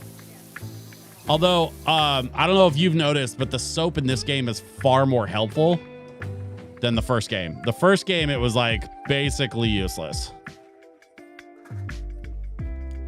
In this game, the soap is actually proven to be kind of useful in certain circumstances. And so I've been just using it just to kind of cut through some of the bullshit. Top here. I think I already got the animal, so I really just need to spray this down and just get the backside. This is probably going to be good enough if I get this backside here. Oops. There we go. What am I doing wrong? Oh, there we go. Okay, backside sprayed. Let's get this thing cleaned up.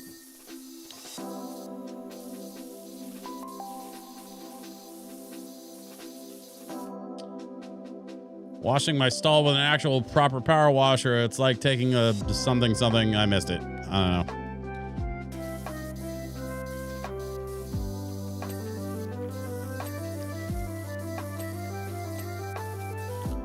Okay, there's the gate. That side. Let's get the gate on this side.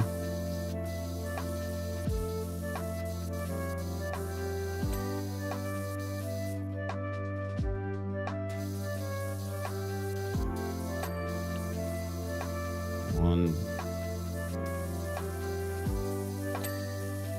Okay, I think that does it for that one.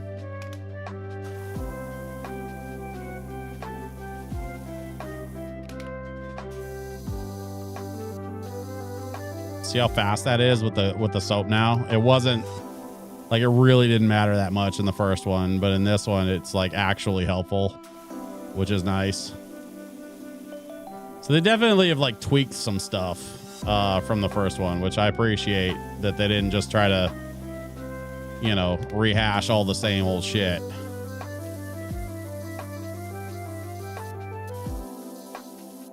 A mermaid teddy bear, that's pretty cute.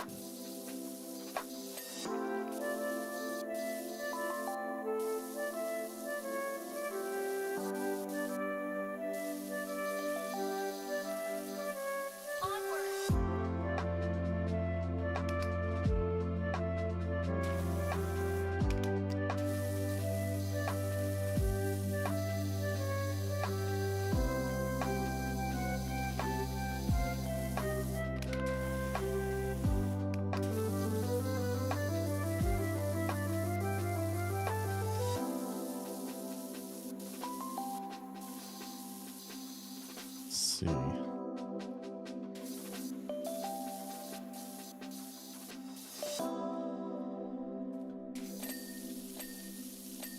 One, two, three, four. Okay. I think that's it for that stuff.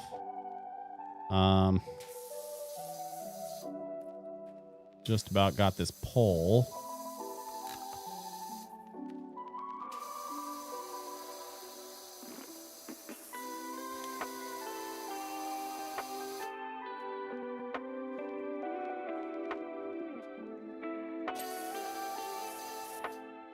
Did I get the pole over here? No.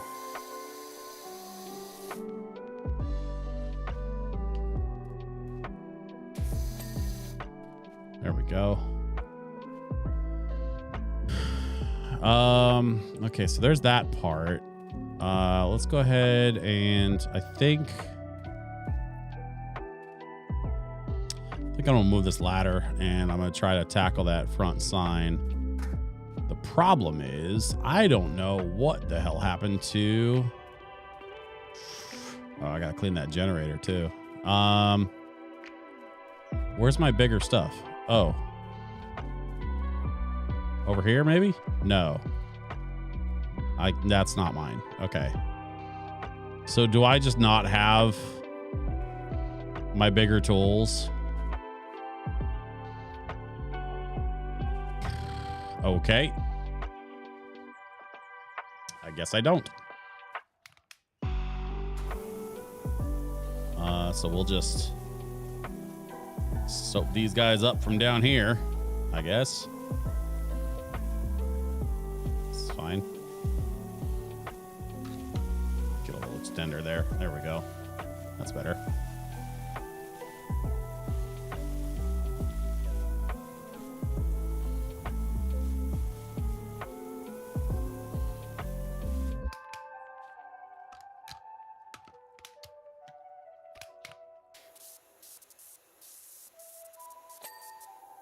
Okay, those things are pretty cute.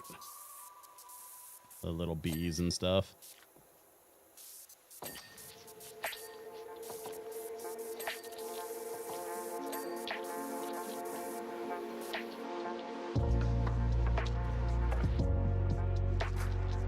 Let's get up on top here, see if we can finish this one.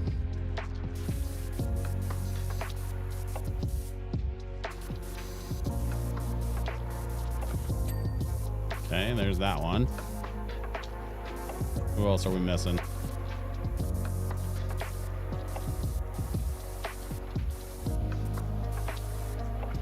Ah.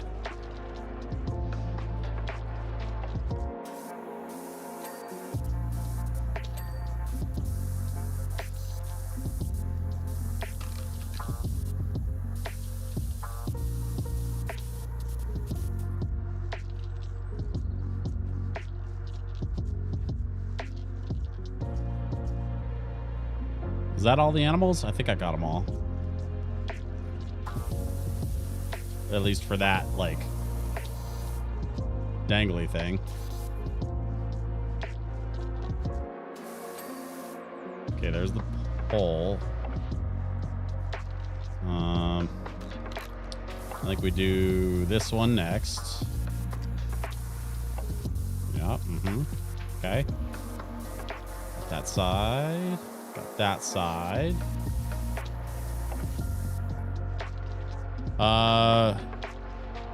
First game, it was useful for some of the tough spots, but expensive, so you didn't want to use too much. Yeah,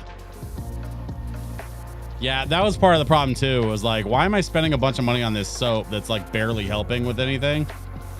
Although I will say, like, I didn't stream the first game. When you're streaming, it kind of puts a little bit of a different context on it. Not too much. Like, it's not that different from, you know, playing a game without streaming, like, privately. But I will say that, like, adding the streaming part just does kind of change the way I play a little bit, because I'm a little more conscious of, like, how much time something takes, even for a chill thing like this, where I'm really not trying to, like, rush anything. I'm still kind of like, I don't know, maybe it's just because I'm, you know, because I'm in show business. So I'm a little bit more like hyper aware of like how long I'm spending on something. Which, you know, is entirely possible.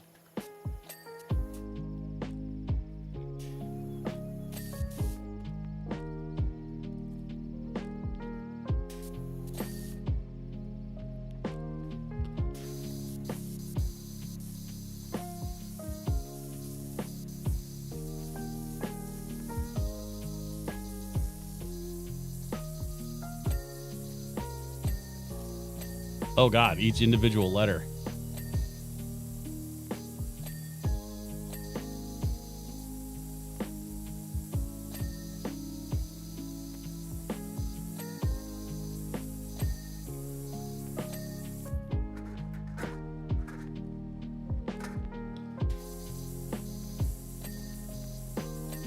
Wait, does this say Power Wash Simulator? It does. It's a Power Wash Simulator shooting gallery. If this is not a thing in real life, they need to talk to their marketing department. This needs to be a carnival game in real life. Can you imagine people like, you know, putting down $3 or whatever to like power wash stuff in a shooting gallery format like this? Like, it's so dumb, but also like people would absolutely throw money at this.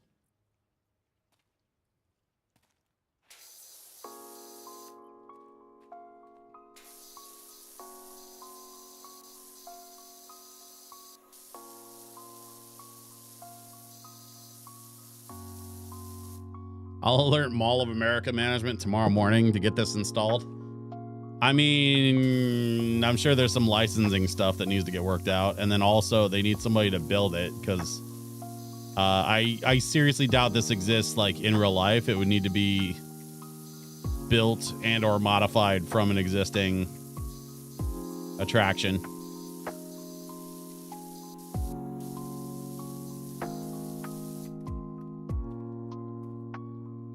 That is one sort of corner of the entertainment business that I've never really dabbled much in, but I've always been kind of fascinated by is like carnivals, like the sort of the formula of it and the like, I guess, psychology of it. Like how carnivals work and why they work and why people enjoy them and how they make money. And like, I've always been kind of fascinated by that. Not enough to like go to work for a carnival. I'm not necessarily interested in anything like that, but I would love to talk to somebody that has worked for a carnival or like manages a carnival and like pick their brain a little bit. Cause I think the concept, is interesting and so different from what I do, you know?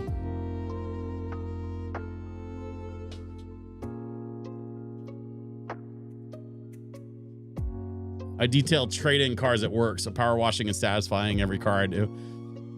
Nice. That's dope. I mean, yeah, I used to love going to like those like coin operated car wash places. We had one in the town I grew up in, and especially like by the time I got to high school and I started driving my own vehicles and stuff, I would occasionally pull into one of those coin operated car washes and go use the power washer and stuff. Like, definitely put in my fair share of hours doing some power wash on the vehicles over the years. Excuse me.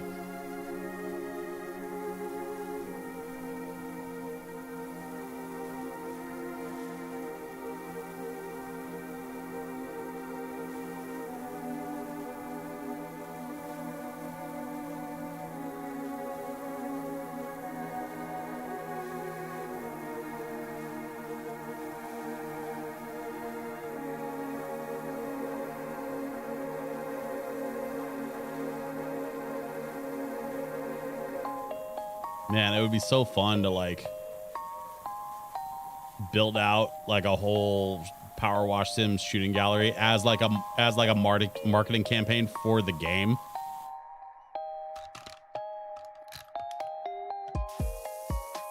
And then just pop it up somewhere and just have people like, you know, that shit would pop off on social media. Like, people on TikTok would be making videos and shit, and TikTok would be going crazy. Oh my God, they made Power Wash Sim into like a real like carnival game.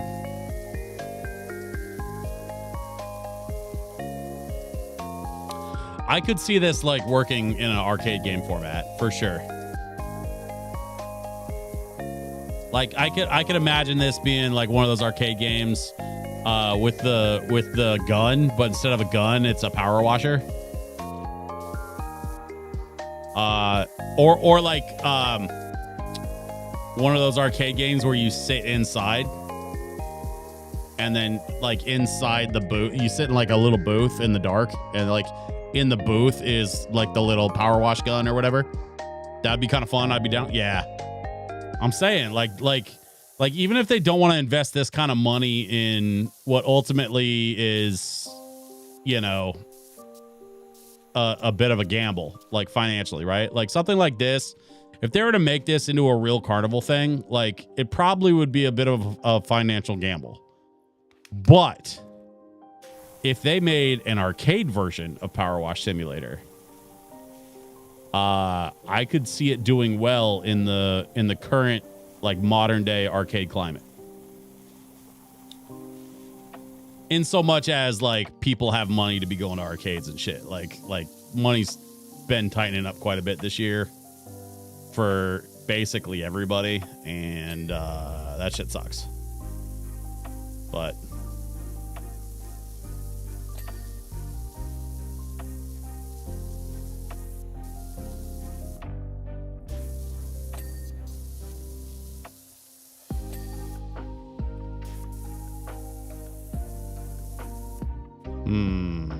let's see if I can get a better angle on this little guy. Oh, nope.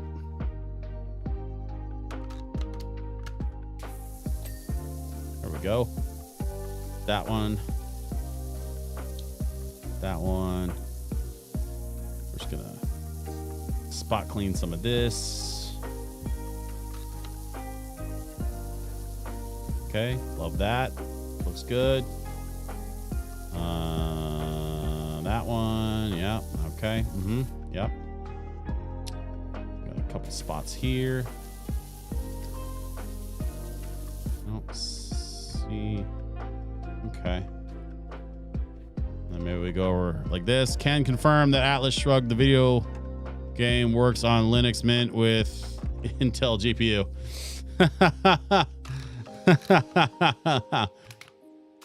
That is kind of wild that you would call it that. Yes, I know Andrew Ryan is an anagram for Ayn Rand, but still, like, dude.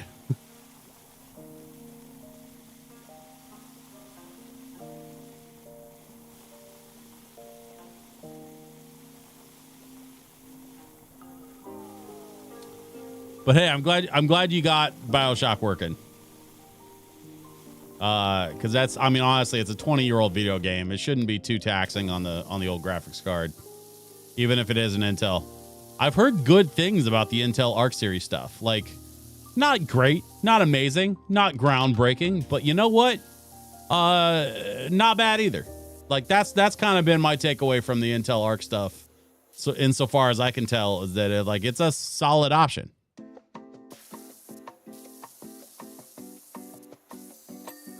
And certainly far from trash.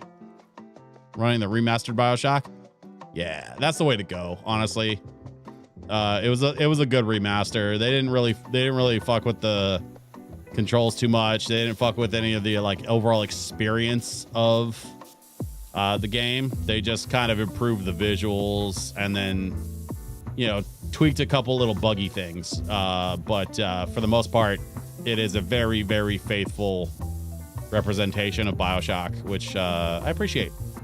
I appreciate they did that. I have a friend of mine that's well, no, I'm not allowed to talk about that actually, so never mind. Never mind. But what I can tell you is that I did revisit BioShock somewhat recently, and it was cool to like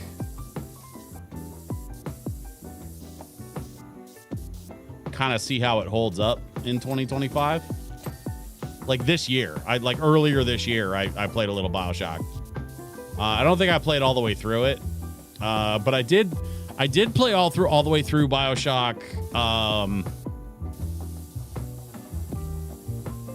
a few years ago, like before the pandemic. I think it was like let's see, when did I play through BioShock? I want to say like 2014, 2015, somewhere in there. I think it was at my old house because we moved in 2016, so I think it was before that. And man, yeah, I played BioShock 1 and 2, and then I played BioShock Infinite. And I like marathoned the whole series, and it held up. Even then I was surprised, like, man, this is such a great experience, because the jump scares still work, the twists still work, the story narrative stuff all still worked. Like, I was very happy.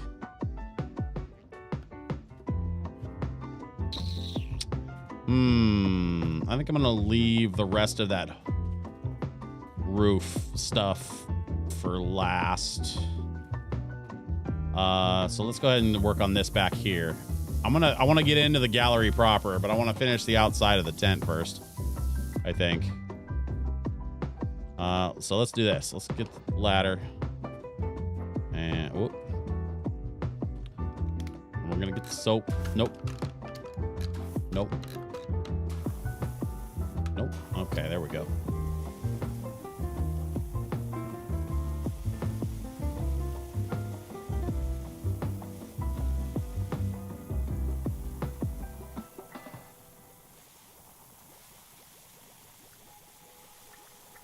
Oh boy.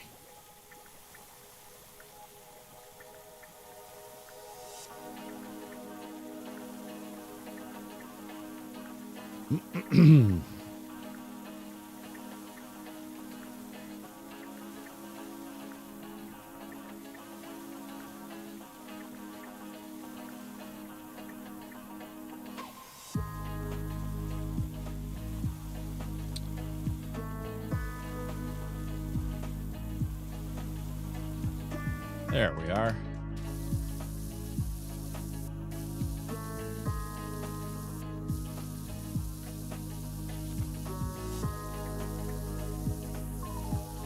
So I've been seeing this game show up a lot in like in TikTok videos and stuff. And I'm kind of curious if all y'all have heard about this. Are you familiar with this game called RV There Yet? You're driving. You and some friends are driving an RV through the wilderness, and you keep having to navigate like sketchy bridges or steep mountains, or bears. Sometimes you get attacked by bears and stuff. Like it is actually kind of crazy. And the fun part is that, like, as you're navigating these crazy situations, like, it's very much one of those, like, insert players, hilarity ensues. Whoop.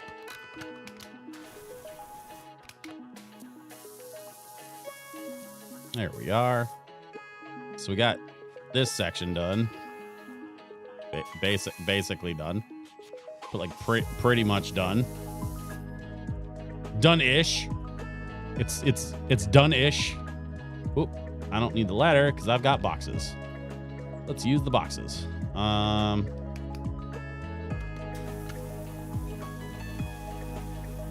Should be able to get the rest of this from here. Yep, there we go. Love it. That looks very nice. Ha ha ha ha. We're just gonna soap up a big chunk.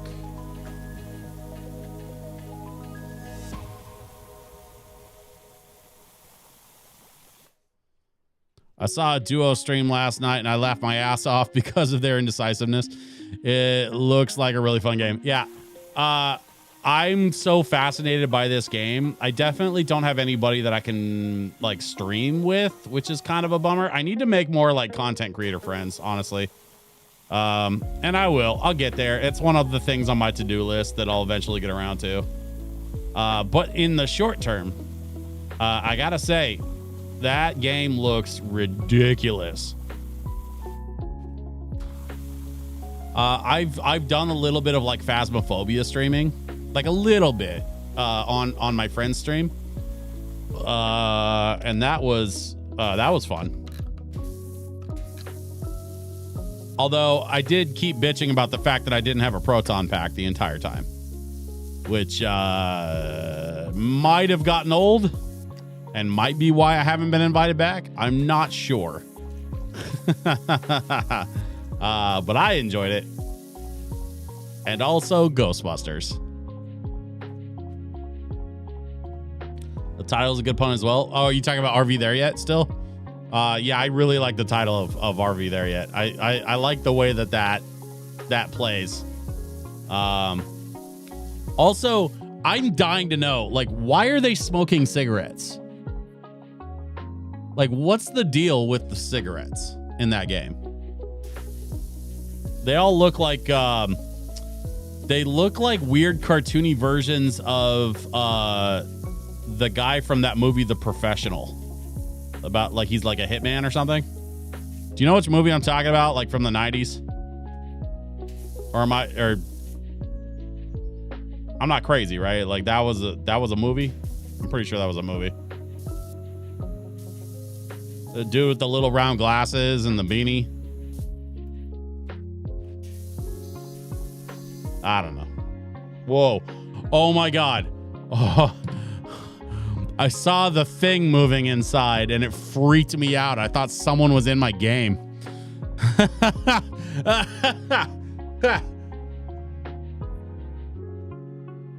Oh, that freaked me out. Okay, we're fine. This is fine. Everything is fine. We soap of the stairs. Soap, soap, soap. Soap of the stairs. And then we wash. We wash, we wash, we wash the stairs. Washy, washy stairs. Ooh.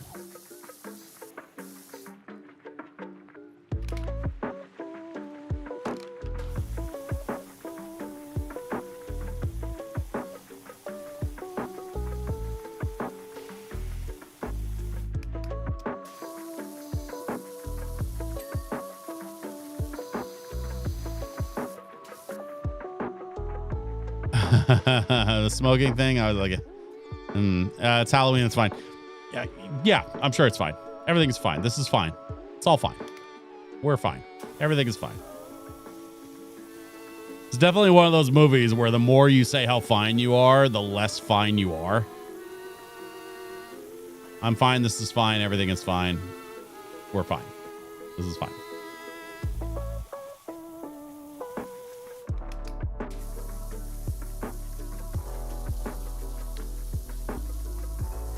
Keep working our way around the outside. Round the outside. Round the outside. Sorry. Sorry. Sorry, everybody. Rather drink a beer in the game. That sounds better. Well, no, hang on. Wait a minute. I think you can in RV There Yet. I think that's another thing that you can do is like drink, like have a beer. I think you're like the dad of the family for the RV or something. I really don't know. I haven't like dug that deep into the game. I don't know much about it. But I think the whole thing is like you're the dad, so like, you know, you can like light a cigarette or like swig a beer while you're like supervising the other people trying to get the RV out of the ditch or whatever. Very, very like dad pose in your like, you know, Birkenstocks and khaki shorts. A barbecue just appears out of nowhere and you start grilling unprompted.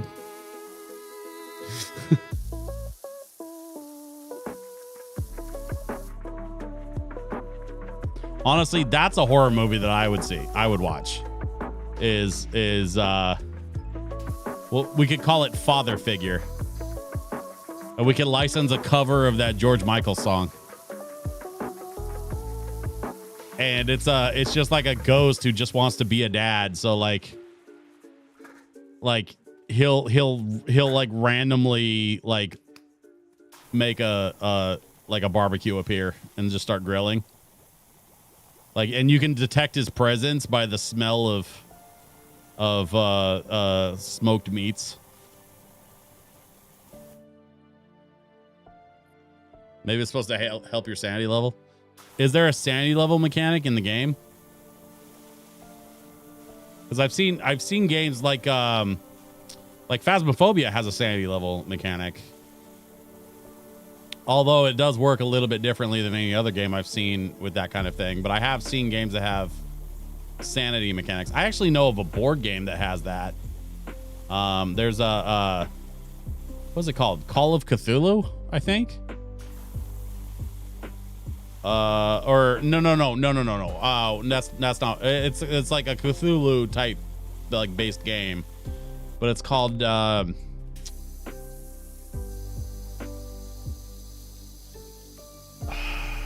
is it House on Haunted Hill?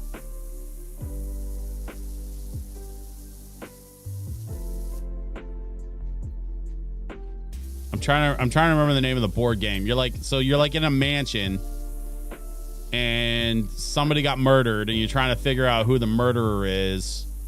But like as you investigate, you encounter different characters or something. And then like your sanity, like you roll like sanity dice, and then if you roll low you lose a sanity point, which means you're, you know, slowly as you play you're slowly descending deeper into madness. And that's like part of the board game mechanic that they built into the game, which is wild, honestly.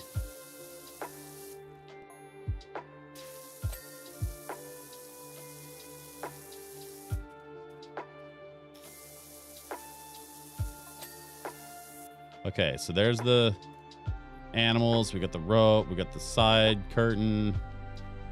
Okay, so that's basically all of that stuff. I'm going to leave the rest of the top of the tent.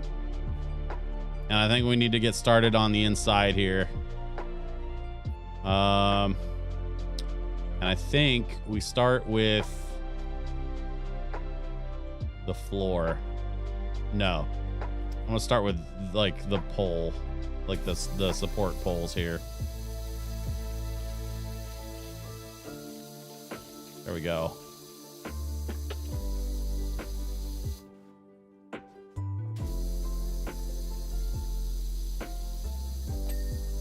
Attila the Mom, did you ever find that chat log in Power Wash Sim? Did you like look that up at all, or are we still not sure about that? It's okay if you haven't bothered with it. I'm just kind of curious if you like found any more information about it, because we were kind of talking about it. Now like that's in the back of my brain. I'm kind of curious if that's actually a thing. Shit.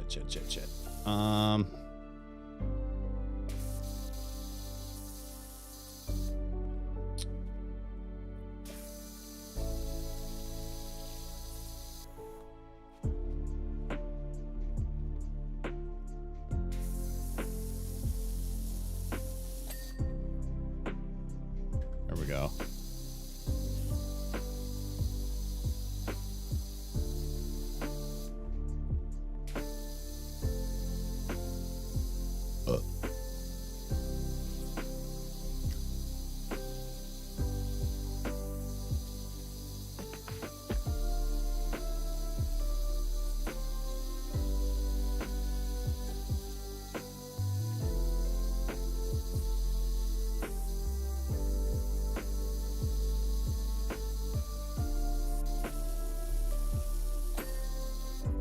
There we go. Okay, so the floor is good. I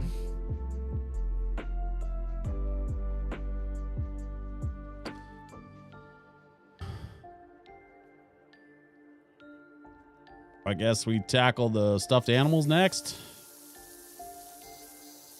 Get the shelves with the prizes and whatnot. Well, let's do this. Soap them all down.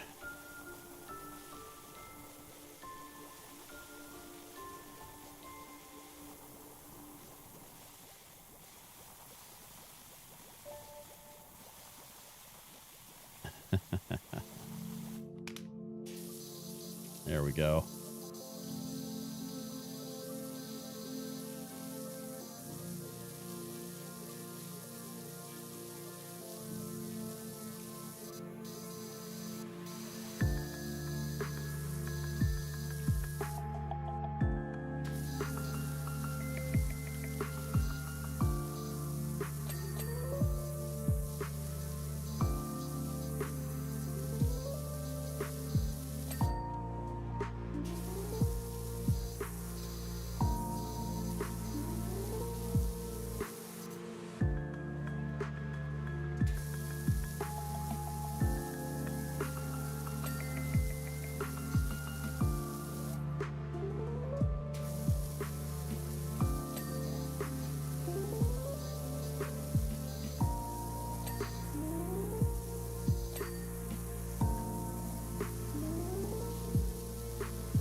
got the shelf. So that looks like the wall behind them, not so much the animals themselves. So I think we're pretty much in the clear as far as that goes.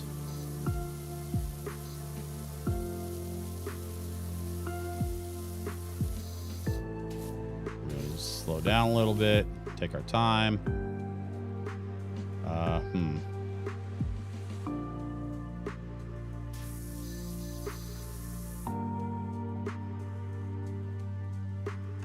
Can I get this stool in here somewhere? I really can't. There's nowhere to put it. All right, well, whatever.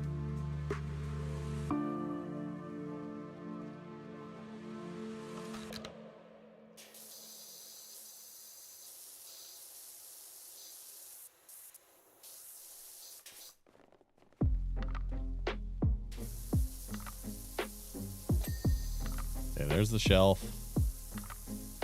I think I got all the stuffed animals. I'm not really seeing anything else on the animals themselves, just the wall behind them, which is one of those, you know, kind of nuancy things.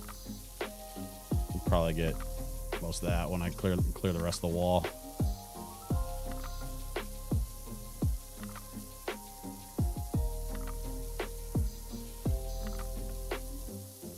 There we are. Okay. Yeah, all right. Let's keep moving. So we got the shelves and the animals. Let's get these ones over here.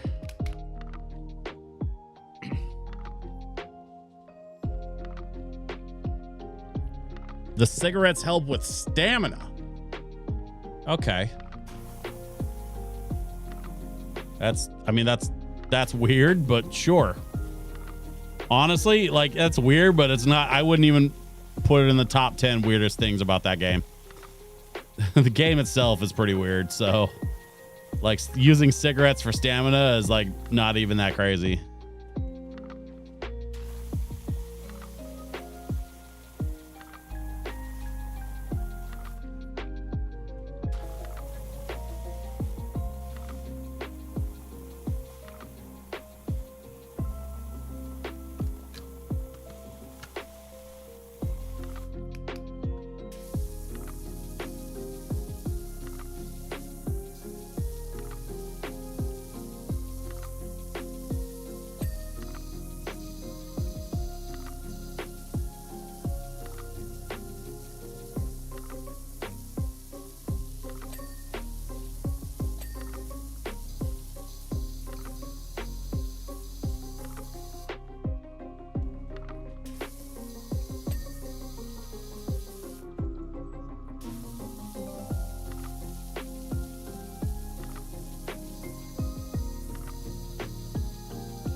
Not really using soap for this. I probably should be. This is kind of weird how I gotta climb up on these, but you know, is what it is, I guess. Don't know if I can even hit those ones in the back. Let's see what I can do here. Yep. Oh, well, there you go. 1, 2, 3, 4. Easy enough. See if I can get the shelf. Get the wall behind the big guy. There we go.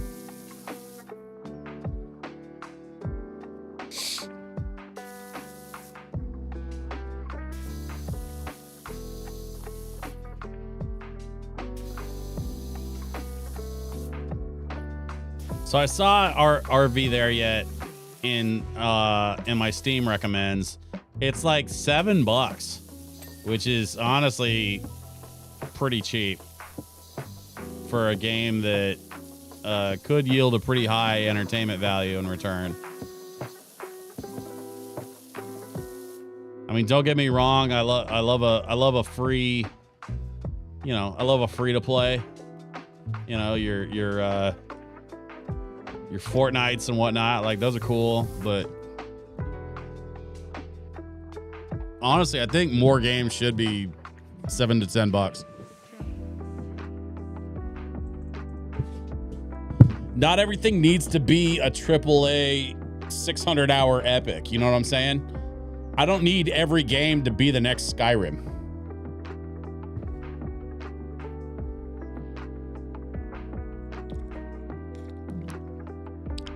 I'm just saying. Like, it's just not necessary.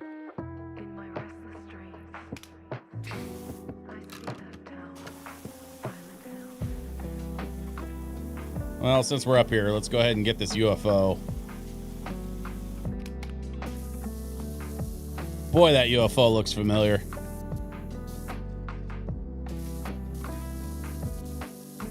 That sure does look like a certain UFO from another power washing game that I played.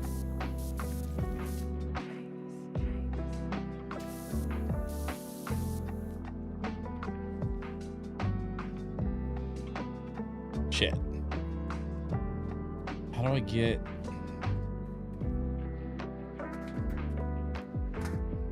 Maybe like this? Oh, yeah, that'll work. There we go. Oh, oh, oh, oh, where are you going? Hey, come back here. Do what's best for you,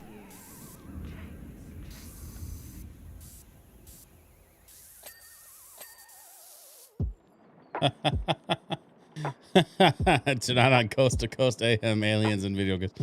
Y'all see what happens when I hit the target?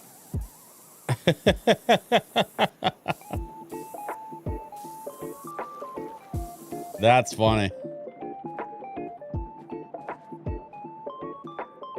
What do we got up here? Looks like a little centipede looking dude needs to be cleaned.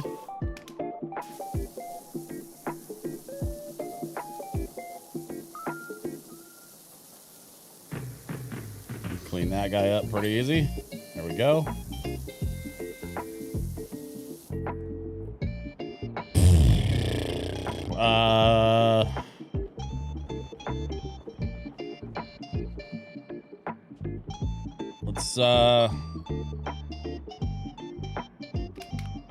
Let's work on the wall, I guess. I'm gonna get to the rest of these targets and stuff. I mean, I'm gonna clean all of it, so it doesn't really matter. I'm just trying to think in terms of, like, you know, order of priority, I guess. And it's not even like a real priority. It's just a priority that I'm making up as I go.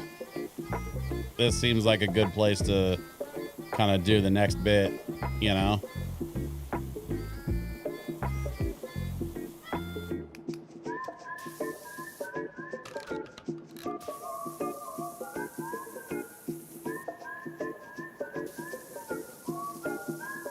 One of my absolute favorite levels from the first Power Wash Simulator was actually the cruise ship.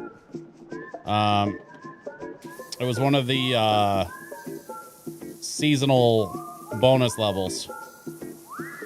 But man, I really love that cruise ship level. It's one of my absolute favorites of the last game. I really hope that they do more of that kind of thing. Like maybe not another cruise ship, because we already kind of did that, but like it would be super dope if they had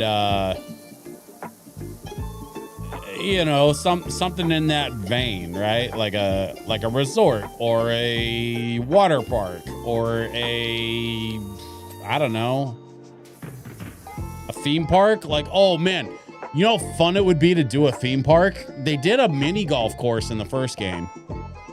So I could like the precedent is kind of there, right? Like you could do like, oh man, you could get multiple levels out of a theme park design if you just section it off and do like each section of the theme park was a different level. Okay, that would be kind of awesome. And then if they really want to, like, you know, get deep in the design of it all, like they could make it progressive, right? So like you see the whole theme park covered in crap, but you can only clean a certain part of it. And then once that section is clean, you go to the next level. And like the next level is a different part of the theme park. But like in the background is the clean part that you just finished. So like it's like sequential almost, where like each section shows like as clean in like when you move on to the next level. So like visually it keeps that continuity.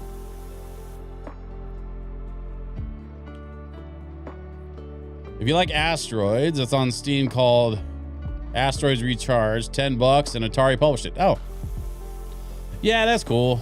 I mean, I was never a huge Asteroids guy. I liked it fine, you know, but like, honestly, Asteroids kind of represents an era of arcade gaming that was just a little bit before me. A lot of those like 70s and early 80s games that came out around that era for like when Atari was at their peak was just like, you know, it's just a little before me. Like I was born in 84 and I, you know, didn't really get into gaming too much until like the, you know, like it must have been probably 89 or 90 by the time I was like actually like properly gaming. And even then I was only 5 or 6 years old.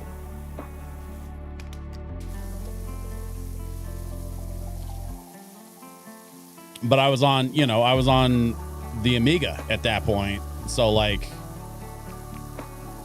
you know, I was already kind of gaming ahead of the curve when it came to like arcade stuff.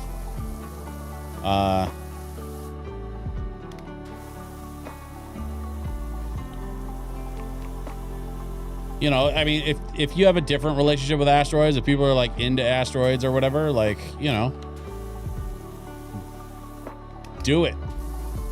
More power to you. Let me reframe that a little bit. Actually, hang on. Let me reframe that a little bit. I appreciate that Atari is still trying to keep some of the classics in their catalog alive and well. Atari, Pac-Man, Asteroids, Centipede, properties that are part of the Atari history and part of the Atari brand that remain part of that subsect of retro gaming culture. Like, I love that Atari is still doing that. In fact, Atari just released a Pac-Man themed version of their new like re-released 2600. They have like a new 2600 console that they just released, and they did like a Pac-Man variant of it with like Pac-Man themed coloring and stuff. It's actually kind of crazy. It's very yellow. But who was it? I want to say, I think it was my buddy John Hancock that made a YouTube video about his, because he got the Pac-Man version of the 2600. And he was talking about I think it's called the 2600 Plus. Hey, Rex, what up, my dude? I think the new Atari is called the 2600 Plus, and it's like a throwback to the 2600, but like with some updated features, like HDMI out, for example. So if you wanted to play 2600 games, but on like modern video hardware, like you can do it with this thing because it's got an HDMI plug. And, you know, it's got updated electronics, so it doesn't, you know, eat as much power as the original 2600s, like that kind of thing. But as I understand it, and if I recall correctly, because I'm busy, I'm not going to look it up. I believe it also takes original 2600 cartridges. So like you can play your old 2600 games on this thing as well, which is a very bold move by Atari to lean into the 2600 again, you know, in 2025. It's wild to me that they're still doing that. But as I say that, I know full well that there is a company that has bought up all of the Commodore and Amiga licenses and is working to re-release the Commodore 64, the Amiga 1200, the Amiga operating system. Like they're working on doing updated and fresh releases of all this old Commodore and Amiga stuff after buying up a bunch of the licenses from the old Commodore and Amiga computer company, because those licenses were like distributed out to other third-party companies, and especially in Europe, the Amiga operating system still had a big kind of cult following. So I'm a little surprised that it took this long for somebody to like try and recreate that hardware. But man, I just saw a thing yesterday. Actually, I think it was an email, or maybe it was an ad. No, I think it was an email that I saw yesterday, where they announced that they are going to be re-releasing a full-size version of the 1200, the Amiga 1200, with a bunch of games. So it's kind of like those mini consoles, but this one's going to be full-sized. It's going to have a working keyboard. It's going to have a mouse and joystick peripherals. Like, man, I really want one of these things. I missed out on the Amiga 500 Mini. I hope they do another run of those. I don't know if they will, frankly, because I don't know if that's going to happen as much as I want it to. I don't know if it will. Those are cats. Those targets are cats. That's funny.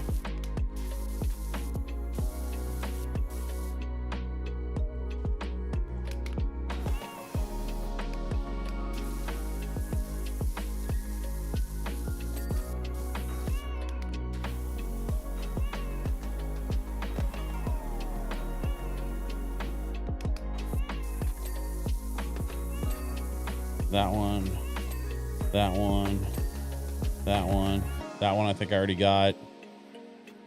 Okay. So far, so good. Let's scrub down this back wall. Hey, Attila the Mom, if you're still paying attention to the stream, check this out.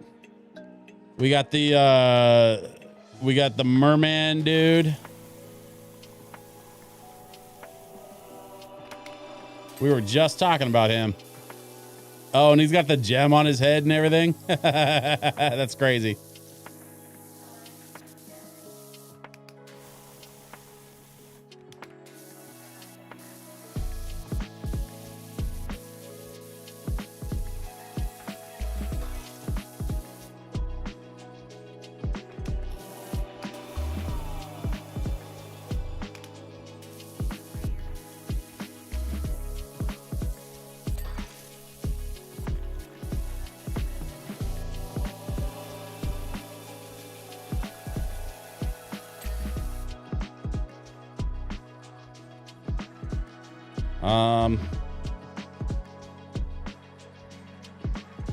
That looks like the haunted house.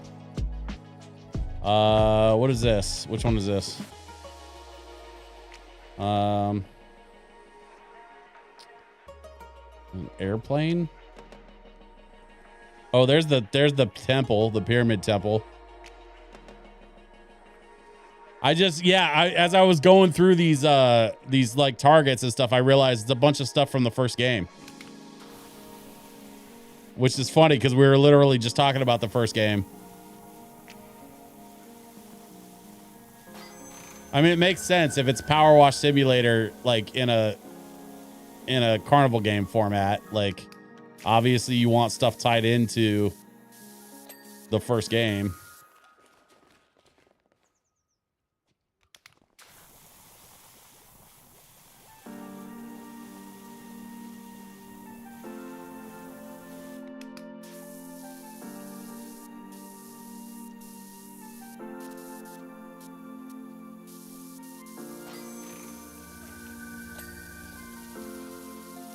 Oh, look, the little doors are open.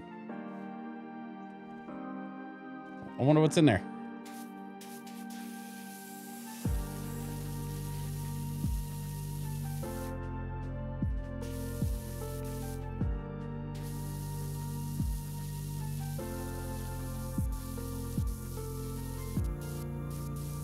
I remember that level from the first game.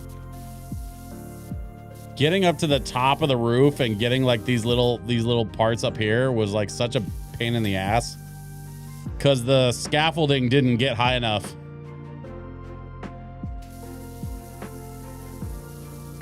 Rex, which one are you playing? Are you playing the new one? Power Wash Sim 2?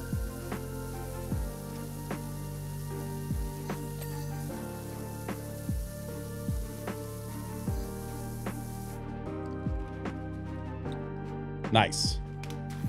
That's cool. Yeah, I'm really enjoying this this new one.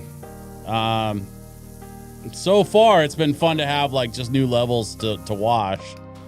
But I'm kind of curious, like, because the first one kind of took a crazy direction towards the back half. So I'm a little bit curious if they've got more craziness planned for this one. But you know, we won't find out till we get to those later levels. So we just gotta keep on power washing.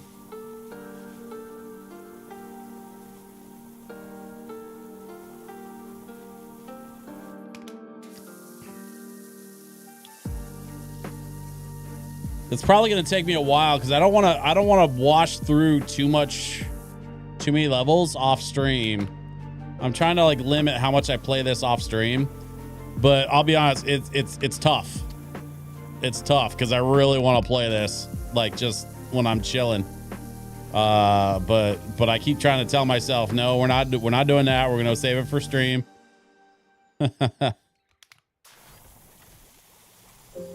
What the hell? Oh, look at that.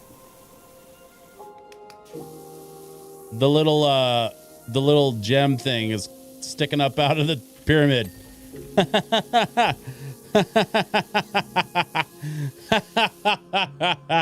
That's awesome. You hit the target and the little thing pops out and starts glowing purple. just like in the game.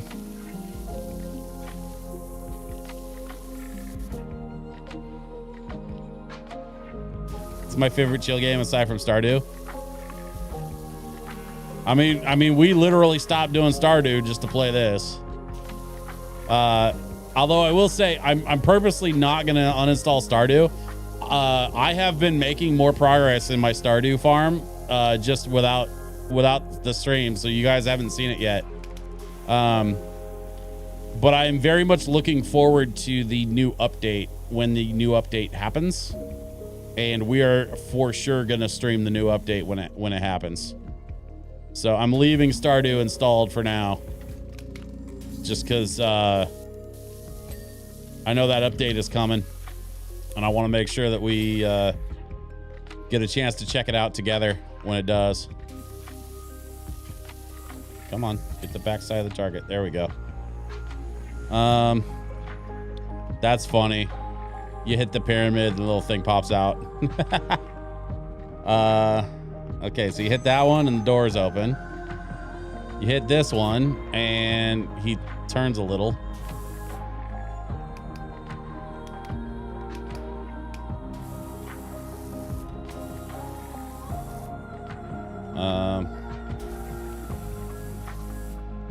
What about that one? Oh.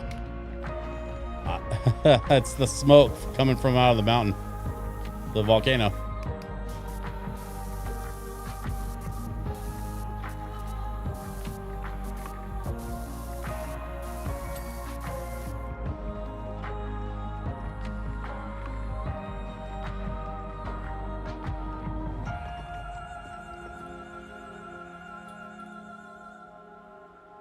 Rex says we should co-op this sometime. Yeah, dude, I'm down. Do you want to like co-op on stream or do you want to just co-op like for funsies?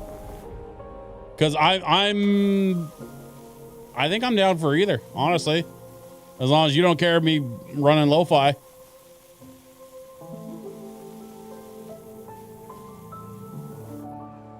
I'm good with being on stream. Let's talk about it.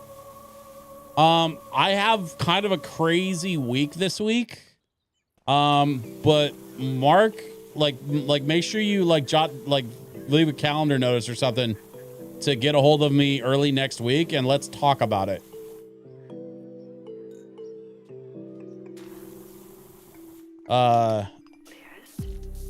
But like get at me next week and let's talk about it. Let's figure out a time to get you on stream, man.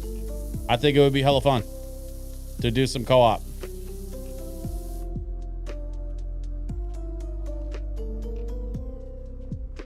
Well, hold up though. Like, I don't want to do it while you're working though. That's the only thing is like, if you gotta, yeah, dude, write it down. You're saying that like I don't have my own version of ADD and shit. Like we all got ADD.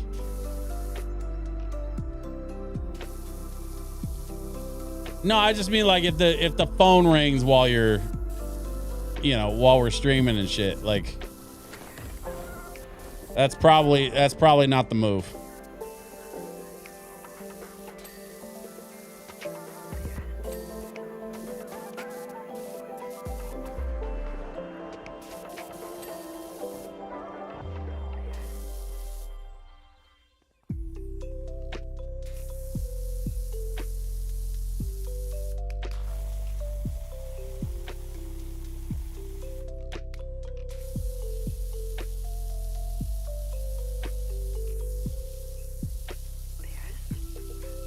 I need to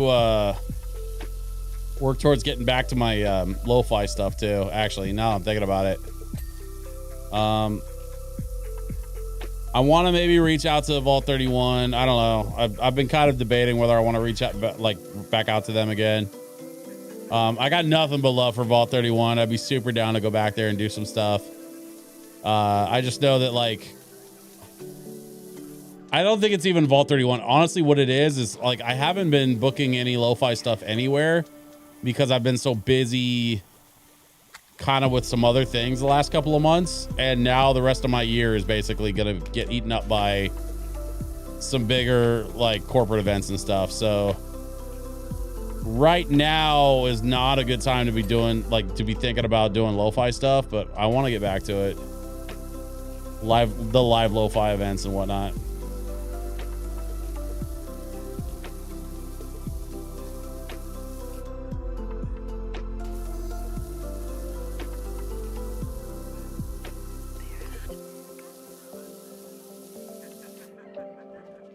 Ooh. Let's go here. Yeah. Get that. All right. So that's that section. We got those targets. We got the cats. I think that's it for the floor section. We got the UFO. We got the caterpillar. We need to get this airplane sorted out. Was there an airplane? There was in the hangar. I remember now. There was like a spy plane or something. I don't think this was it though. Was it? I can't remember. I'd have to go look. But now that I'm like looking at this, like I'm pretty sure there was like a spy plane level.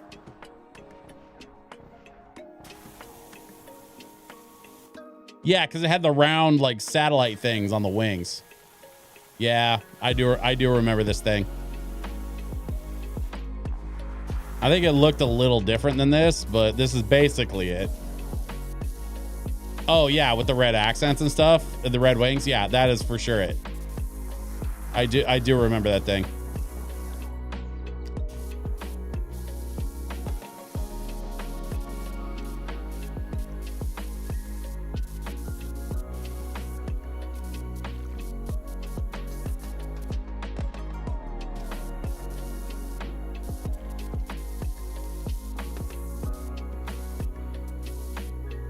Wait, is that Bigfoot? Oh yeah.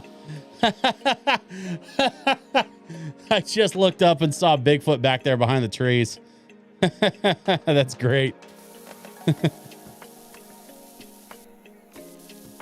There was that one in the last game. There was that level where it was like it's like a tree house or something that had a bunch of cameras set up. and it was like, and it was all about like trying to catch Bigfoot. They had cameras set up on timers or like on motion sensors or something, and they were trying to catch Bigfoot.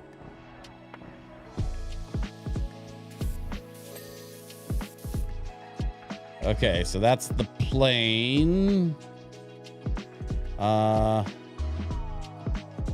got to get up there and do Bigfoot, but I think I want to do this wall first. Also, there's another caterpillar up here. Which, if I remember right, weren't the caterpillar things like part of like some playground decor?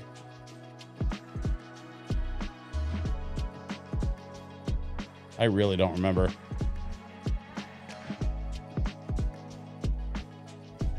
There we go.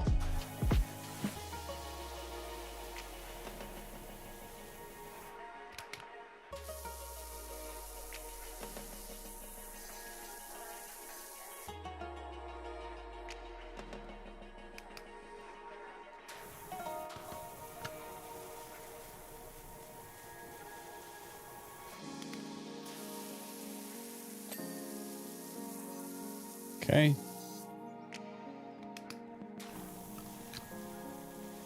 And then let's do the wall.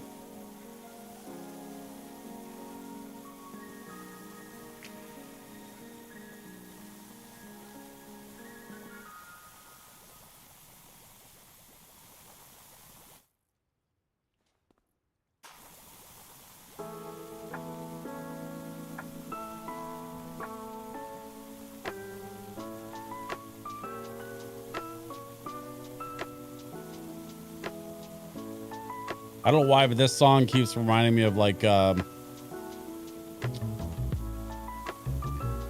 to think of what game this reminds me of, or like a show, maybe like a kid's show from like the 80s, early 90s.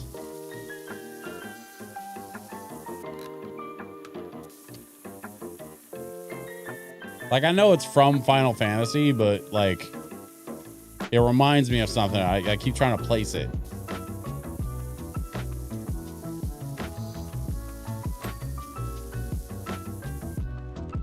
Okay, so that's the wall. Caterpillar. Got all this stuff hanging from the ceiling. Oh, we got to do this back wall.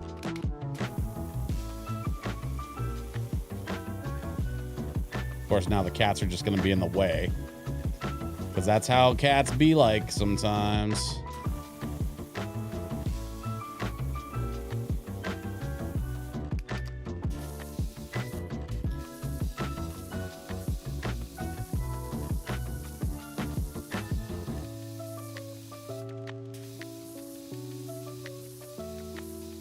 Okay.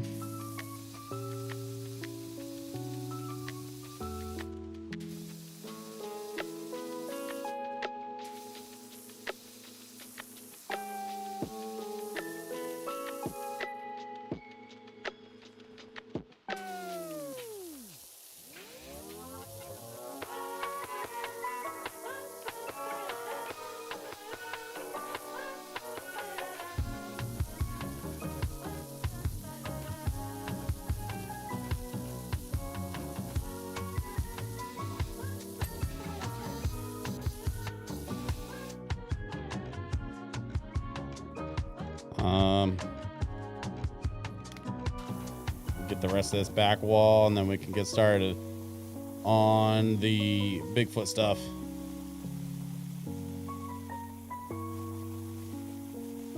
I think as soon as we're done with this level, we'll probably call it good for the night. We still got a little bit to go. Of course, we still have like the roof and stuff too, right? Like, I got to get up on top. Just haven't got there yet.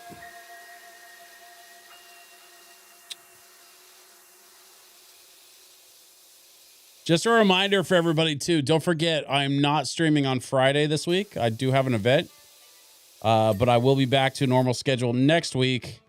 And then the week after, I've got a thing on Friday. So like, it's going to be kind of hot and cold through the next month or so, but I'll try to keep everybody updated as much as I can. on like what's happening with the stream and stuff. Just because it's going to change week to week for the next, you know, basically the next 2 months.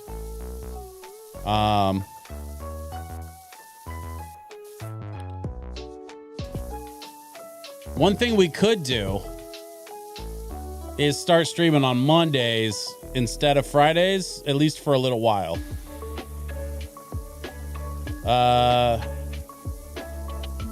I'm kind of curious what y'all think. If anybody has an opinion on that, let me know.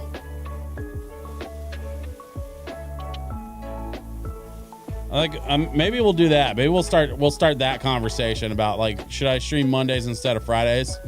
Since I can't do every Friday for the next couple of months, because I've got like events and stuff coming up.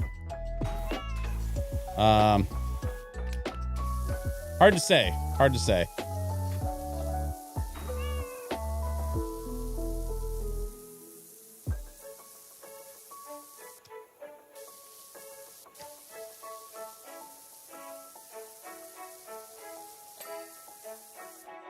Okay.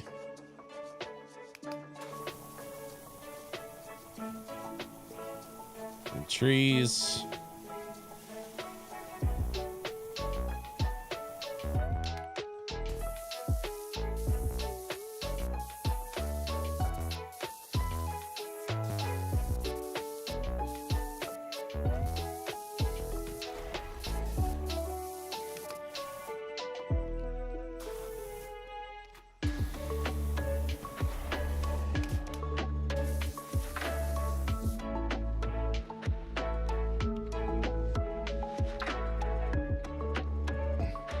I'm okay with it. Got to make the switch sometimes.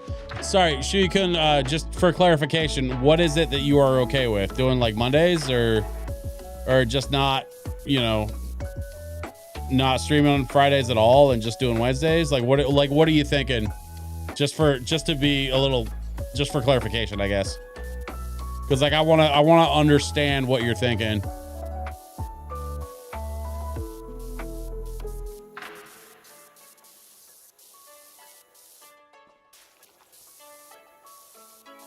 I want to get input from whoever I can get input from, you know, like I might throw this up in the Discord too. Monday is fine if that works better for you. I mean, for the short term, it might. I don't know if Monday will be a permanent thing. I guess never say never though. Cause like if Monday pops off, then maybe I just become a Monday streamer. You know what I mean? Like I'm not necessarily opposed to that either. If Monday works, send it for the short term. Yeah. Okay.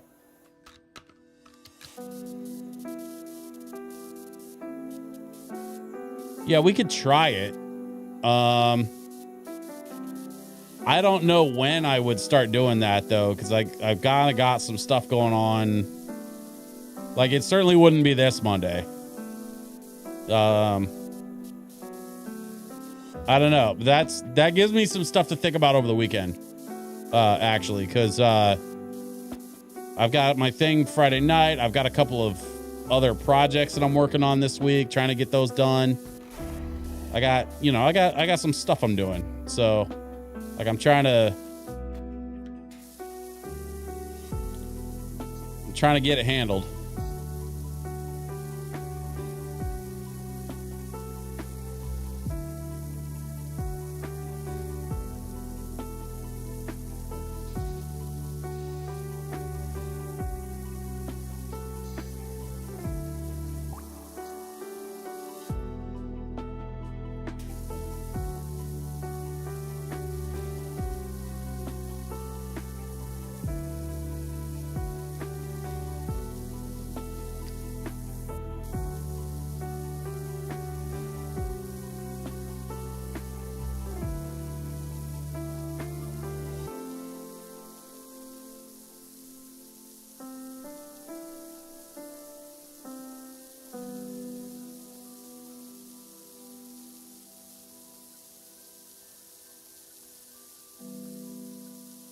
Get this floor done. I think the trees and the Sasquatch are done.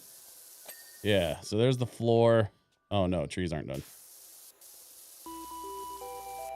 Not quite, anyway. Let's see, what am I missing from the trees? Just a couple little spots, it looks like. What about the front? Oh, no.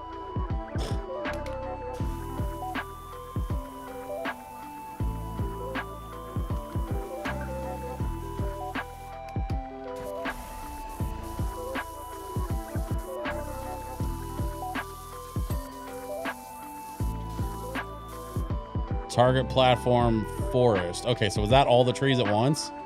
Is that what just happened? Yeah, I think I did. Okay, so Sasquatch is good. Let's get the post here in the middle, or in the corner, I mean. We got more trees here along the wall.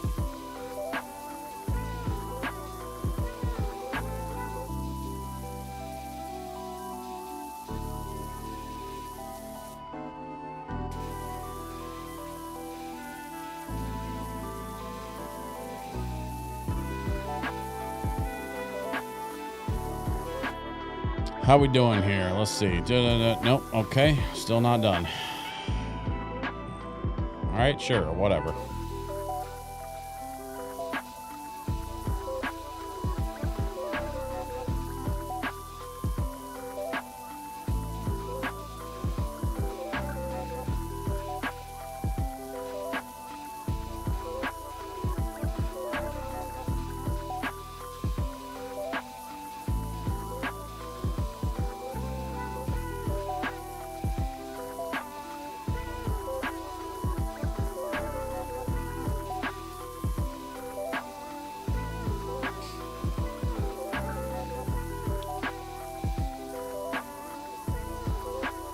I should probably using some soap just to kind of speed this up a bit, but the pressure washer seems like it's doing okay without the soap. Oop, except I fell.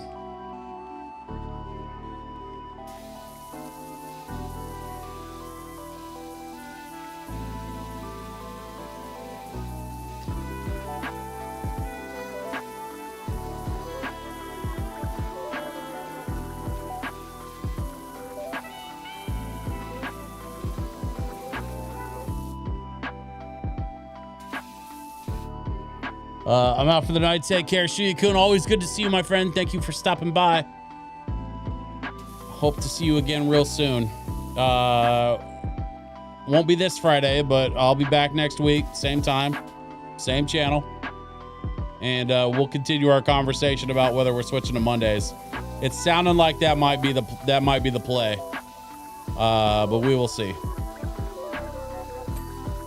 Have a good night. Thanks again for stopping in.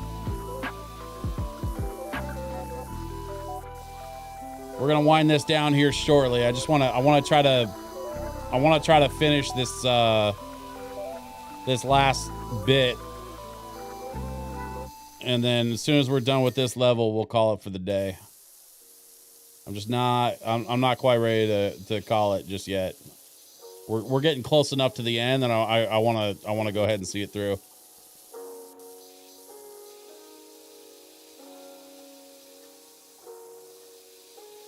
Okay, we got that stuff. We got that. The rest of this back wall needs to be finished, as well as this crossbeam.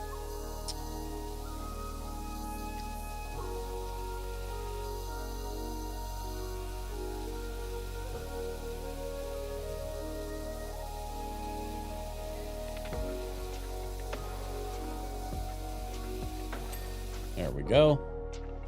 Okay. Crossbeam.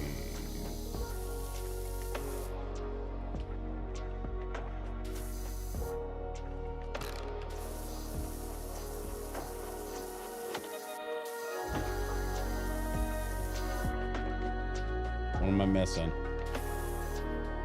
Over here?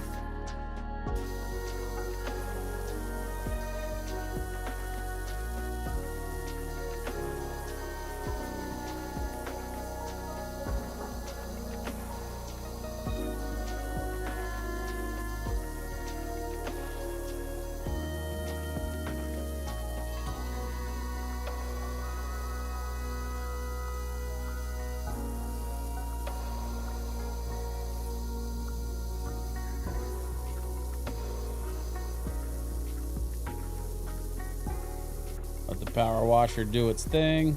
Slow it down a little bit. That way we don't have to go over it too many times.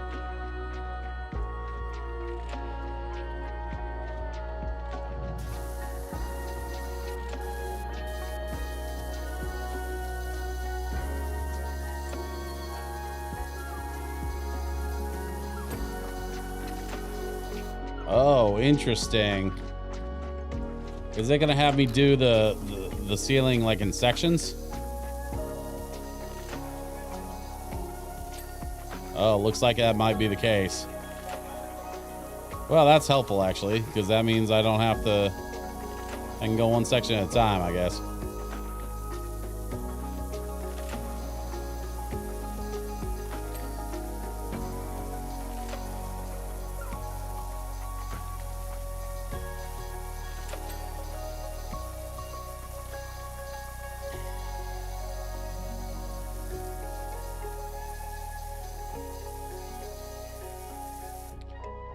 What is this? Is this from Minecraft? Yeah. Oh, yeah. This is the Minecraft theme.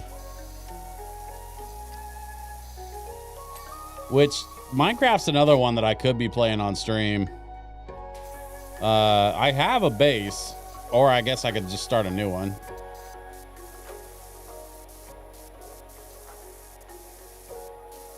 I don't know. I wouldn't want to do survival mode, you know, like survival mode Minecraft. Probably a little too stressful for something like this, but I would be down for like, you know, some casual Minecraft. Build a little house, make a farm, mine some diamonds, you know, the whole thing.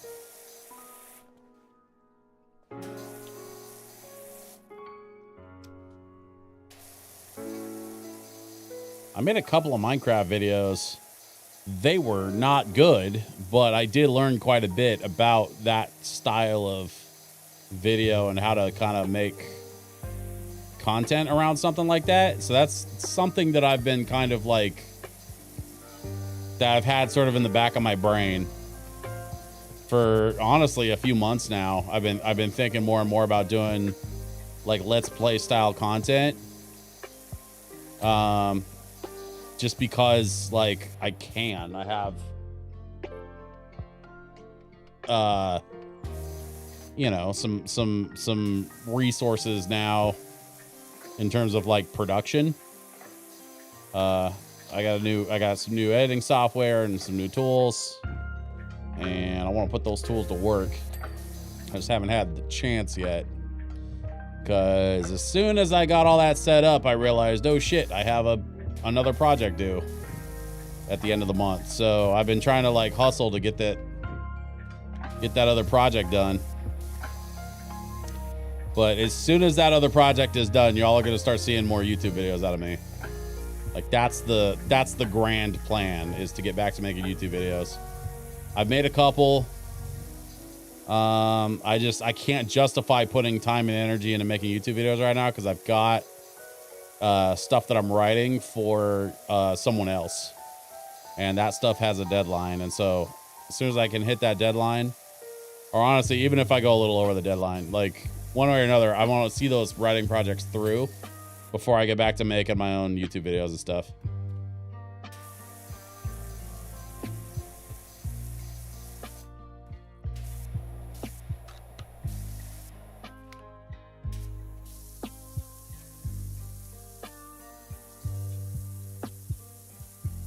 How big is this freaking thing?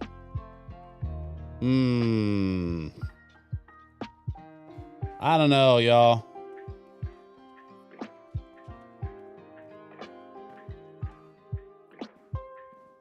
It's already 10:30.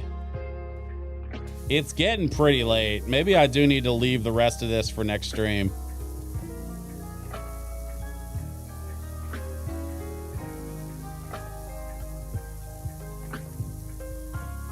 I think there's more here than I thought there was.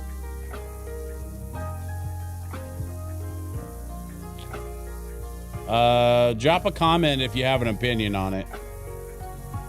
Like if you guys are okay with me leaving it till next stream. If you don't have an opinion, that's okay too.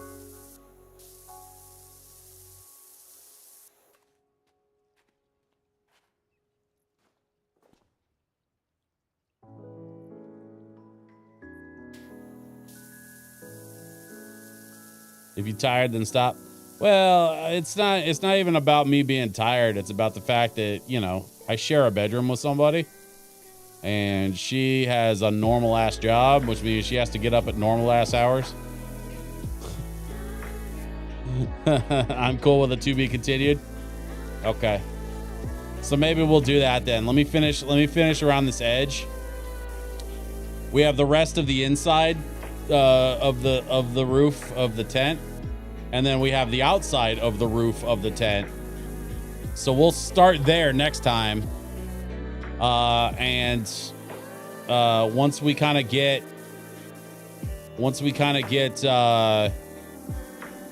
the rest of this roof section finished on the next stream, then we can move on to the new levels. I noticed at some point during this one, I unlocked the next level already, but I didn't see what it was. It just said new job available, but I don't know what that new job is. So I guess we'll all find out together next Wednesday on the stream. Okay, got that. I think that's pretty much it for the outside. I got to get the inside edges. But I might just leave that for next time. Yeah, I think that's the move. All right, we're not going to be able to finish this one tonight, but we're getting close. So we got that section on the inside, and then we just got this whole thing on the top here. And so it'll be, you know what? When we get into it on the next stream, we'll be able to get going. Normal ass job with normal ass hours. I'm going to use that next time my district manager asks me if I have friends that want to work for my company. Snowhole, you are welcome to it. You may have that. It is entirely. I'm very okay with you just having that. What do we got here? Is that save? Yeah, I think that's the save. And then, oh, I don't know what that did. We're going to cancel. Oh, save down the corner. Okay, cool. Why does that say 73%? That should not be 73%. That should be more than 73%. I don't have that much left, do I? Shit. 73% is crazy. Is there shit back here?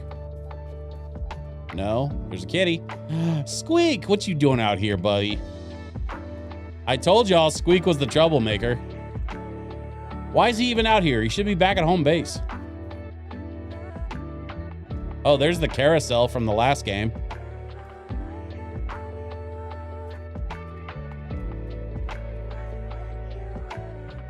See, told you kitty was bad. No, he's a good kitty. He's just out here getting some sun. Hanging out. Look at his little tail twitching. He's like, I don't care. I'm just happy to be here. He's doing that thing cats do where they like, they want to hang out with you, but they don't want you to know that they want to hang out with you. So they're just gonna, like, they're not gonna approach you. They're just gonna conveniently be in the same room as you. My cat does that shit all the time. Oh, good boy, Squeak. Okay. Yeah, we're gonna call it there. Y'all, listen, I appreciate you being here.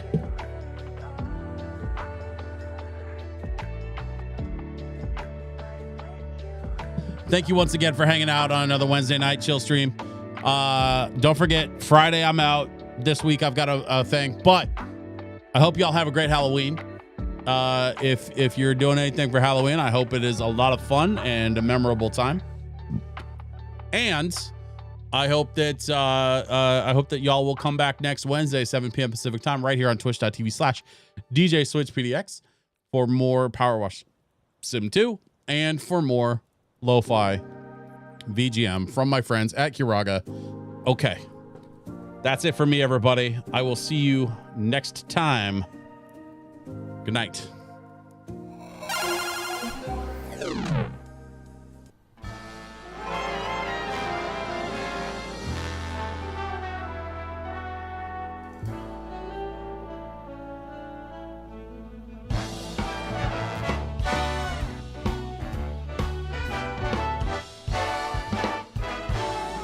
This was a triumph.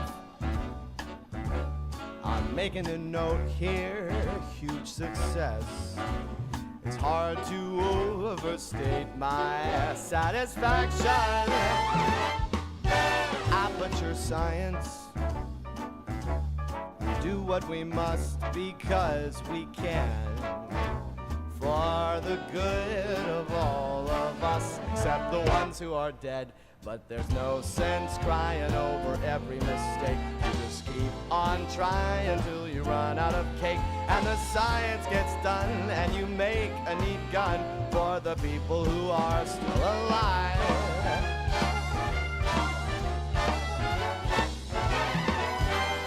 I'm not even angry. I'm being so sincere right now. Even though you broke my heart and killed me, tore me to pieces, and threw every piece into a fire. As they burned, it hurt because I was so happy for you. Now these points of data make a beautiful line, and we're out of beta, we're releasing on time.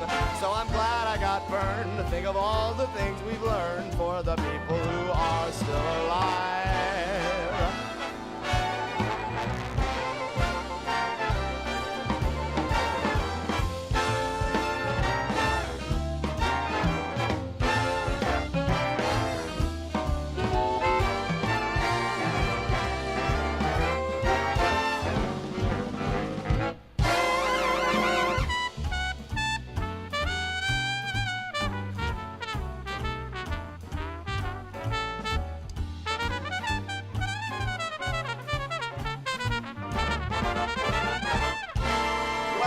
Me still talking when there's science to do. When I look out there, it makes me glad I'm not you. I've experiments to run, there is research to be done on the people who are still alive. And believe me, I am still alive. And while you're dying, I'll be still alive. I feel fantastic and I'm still alive. And when you're dead, I will be still alive. Still alive.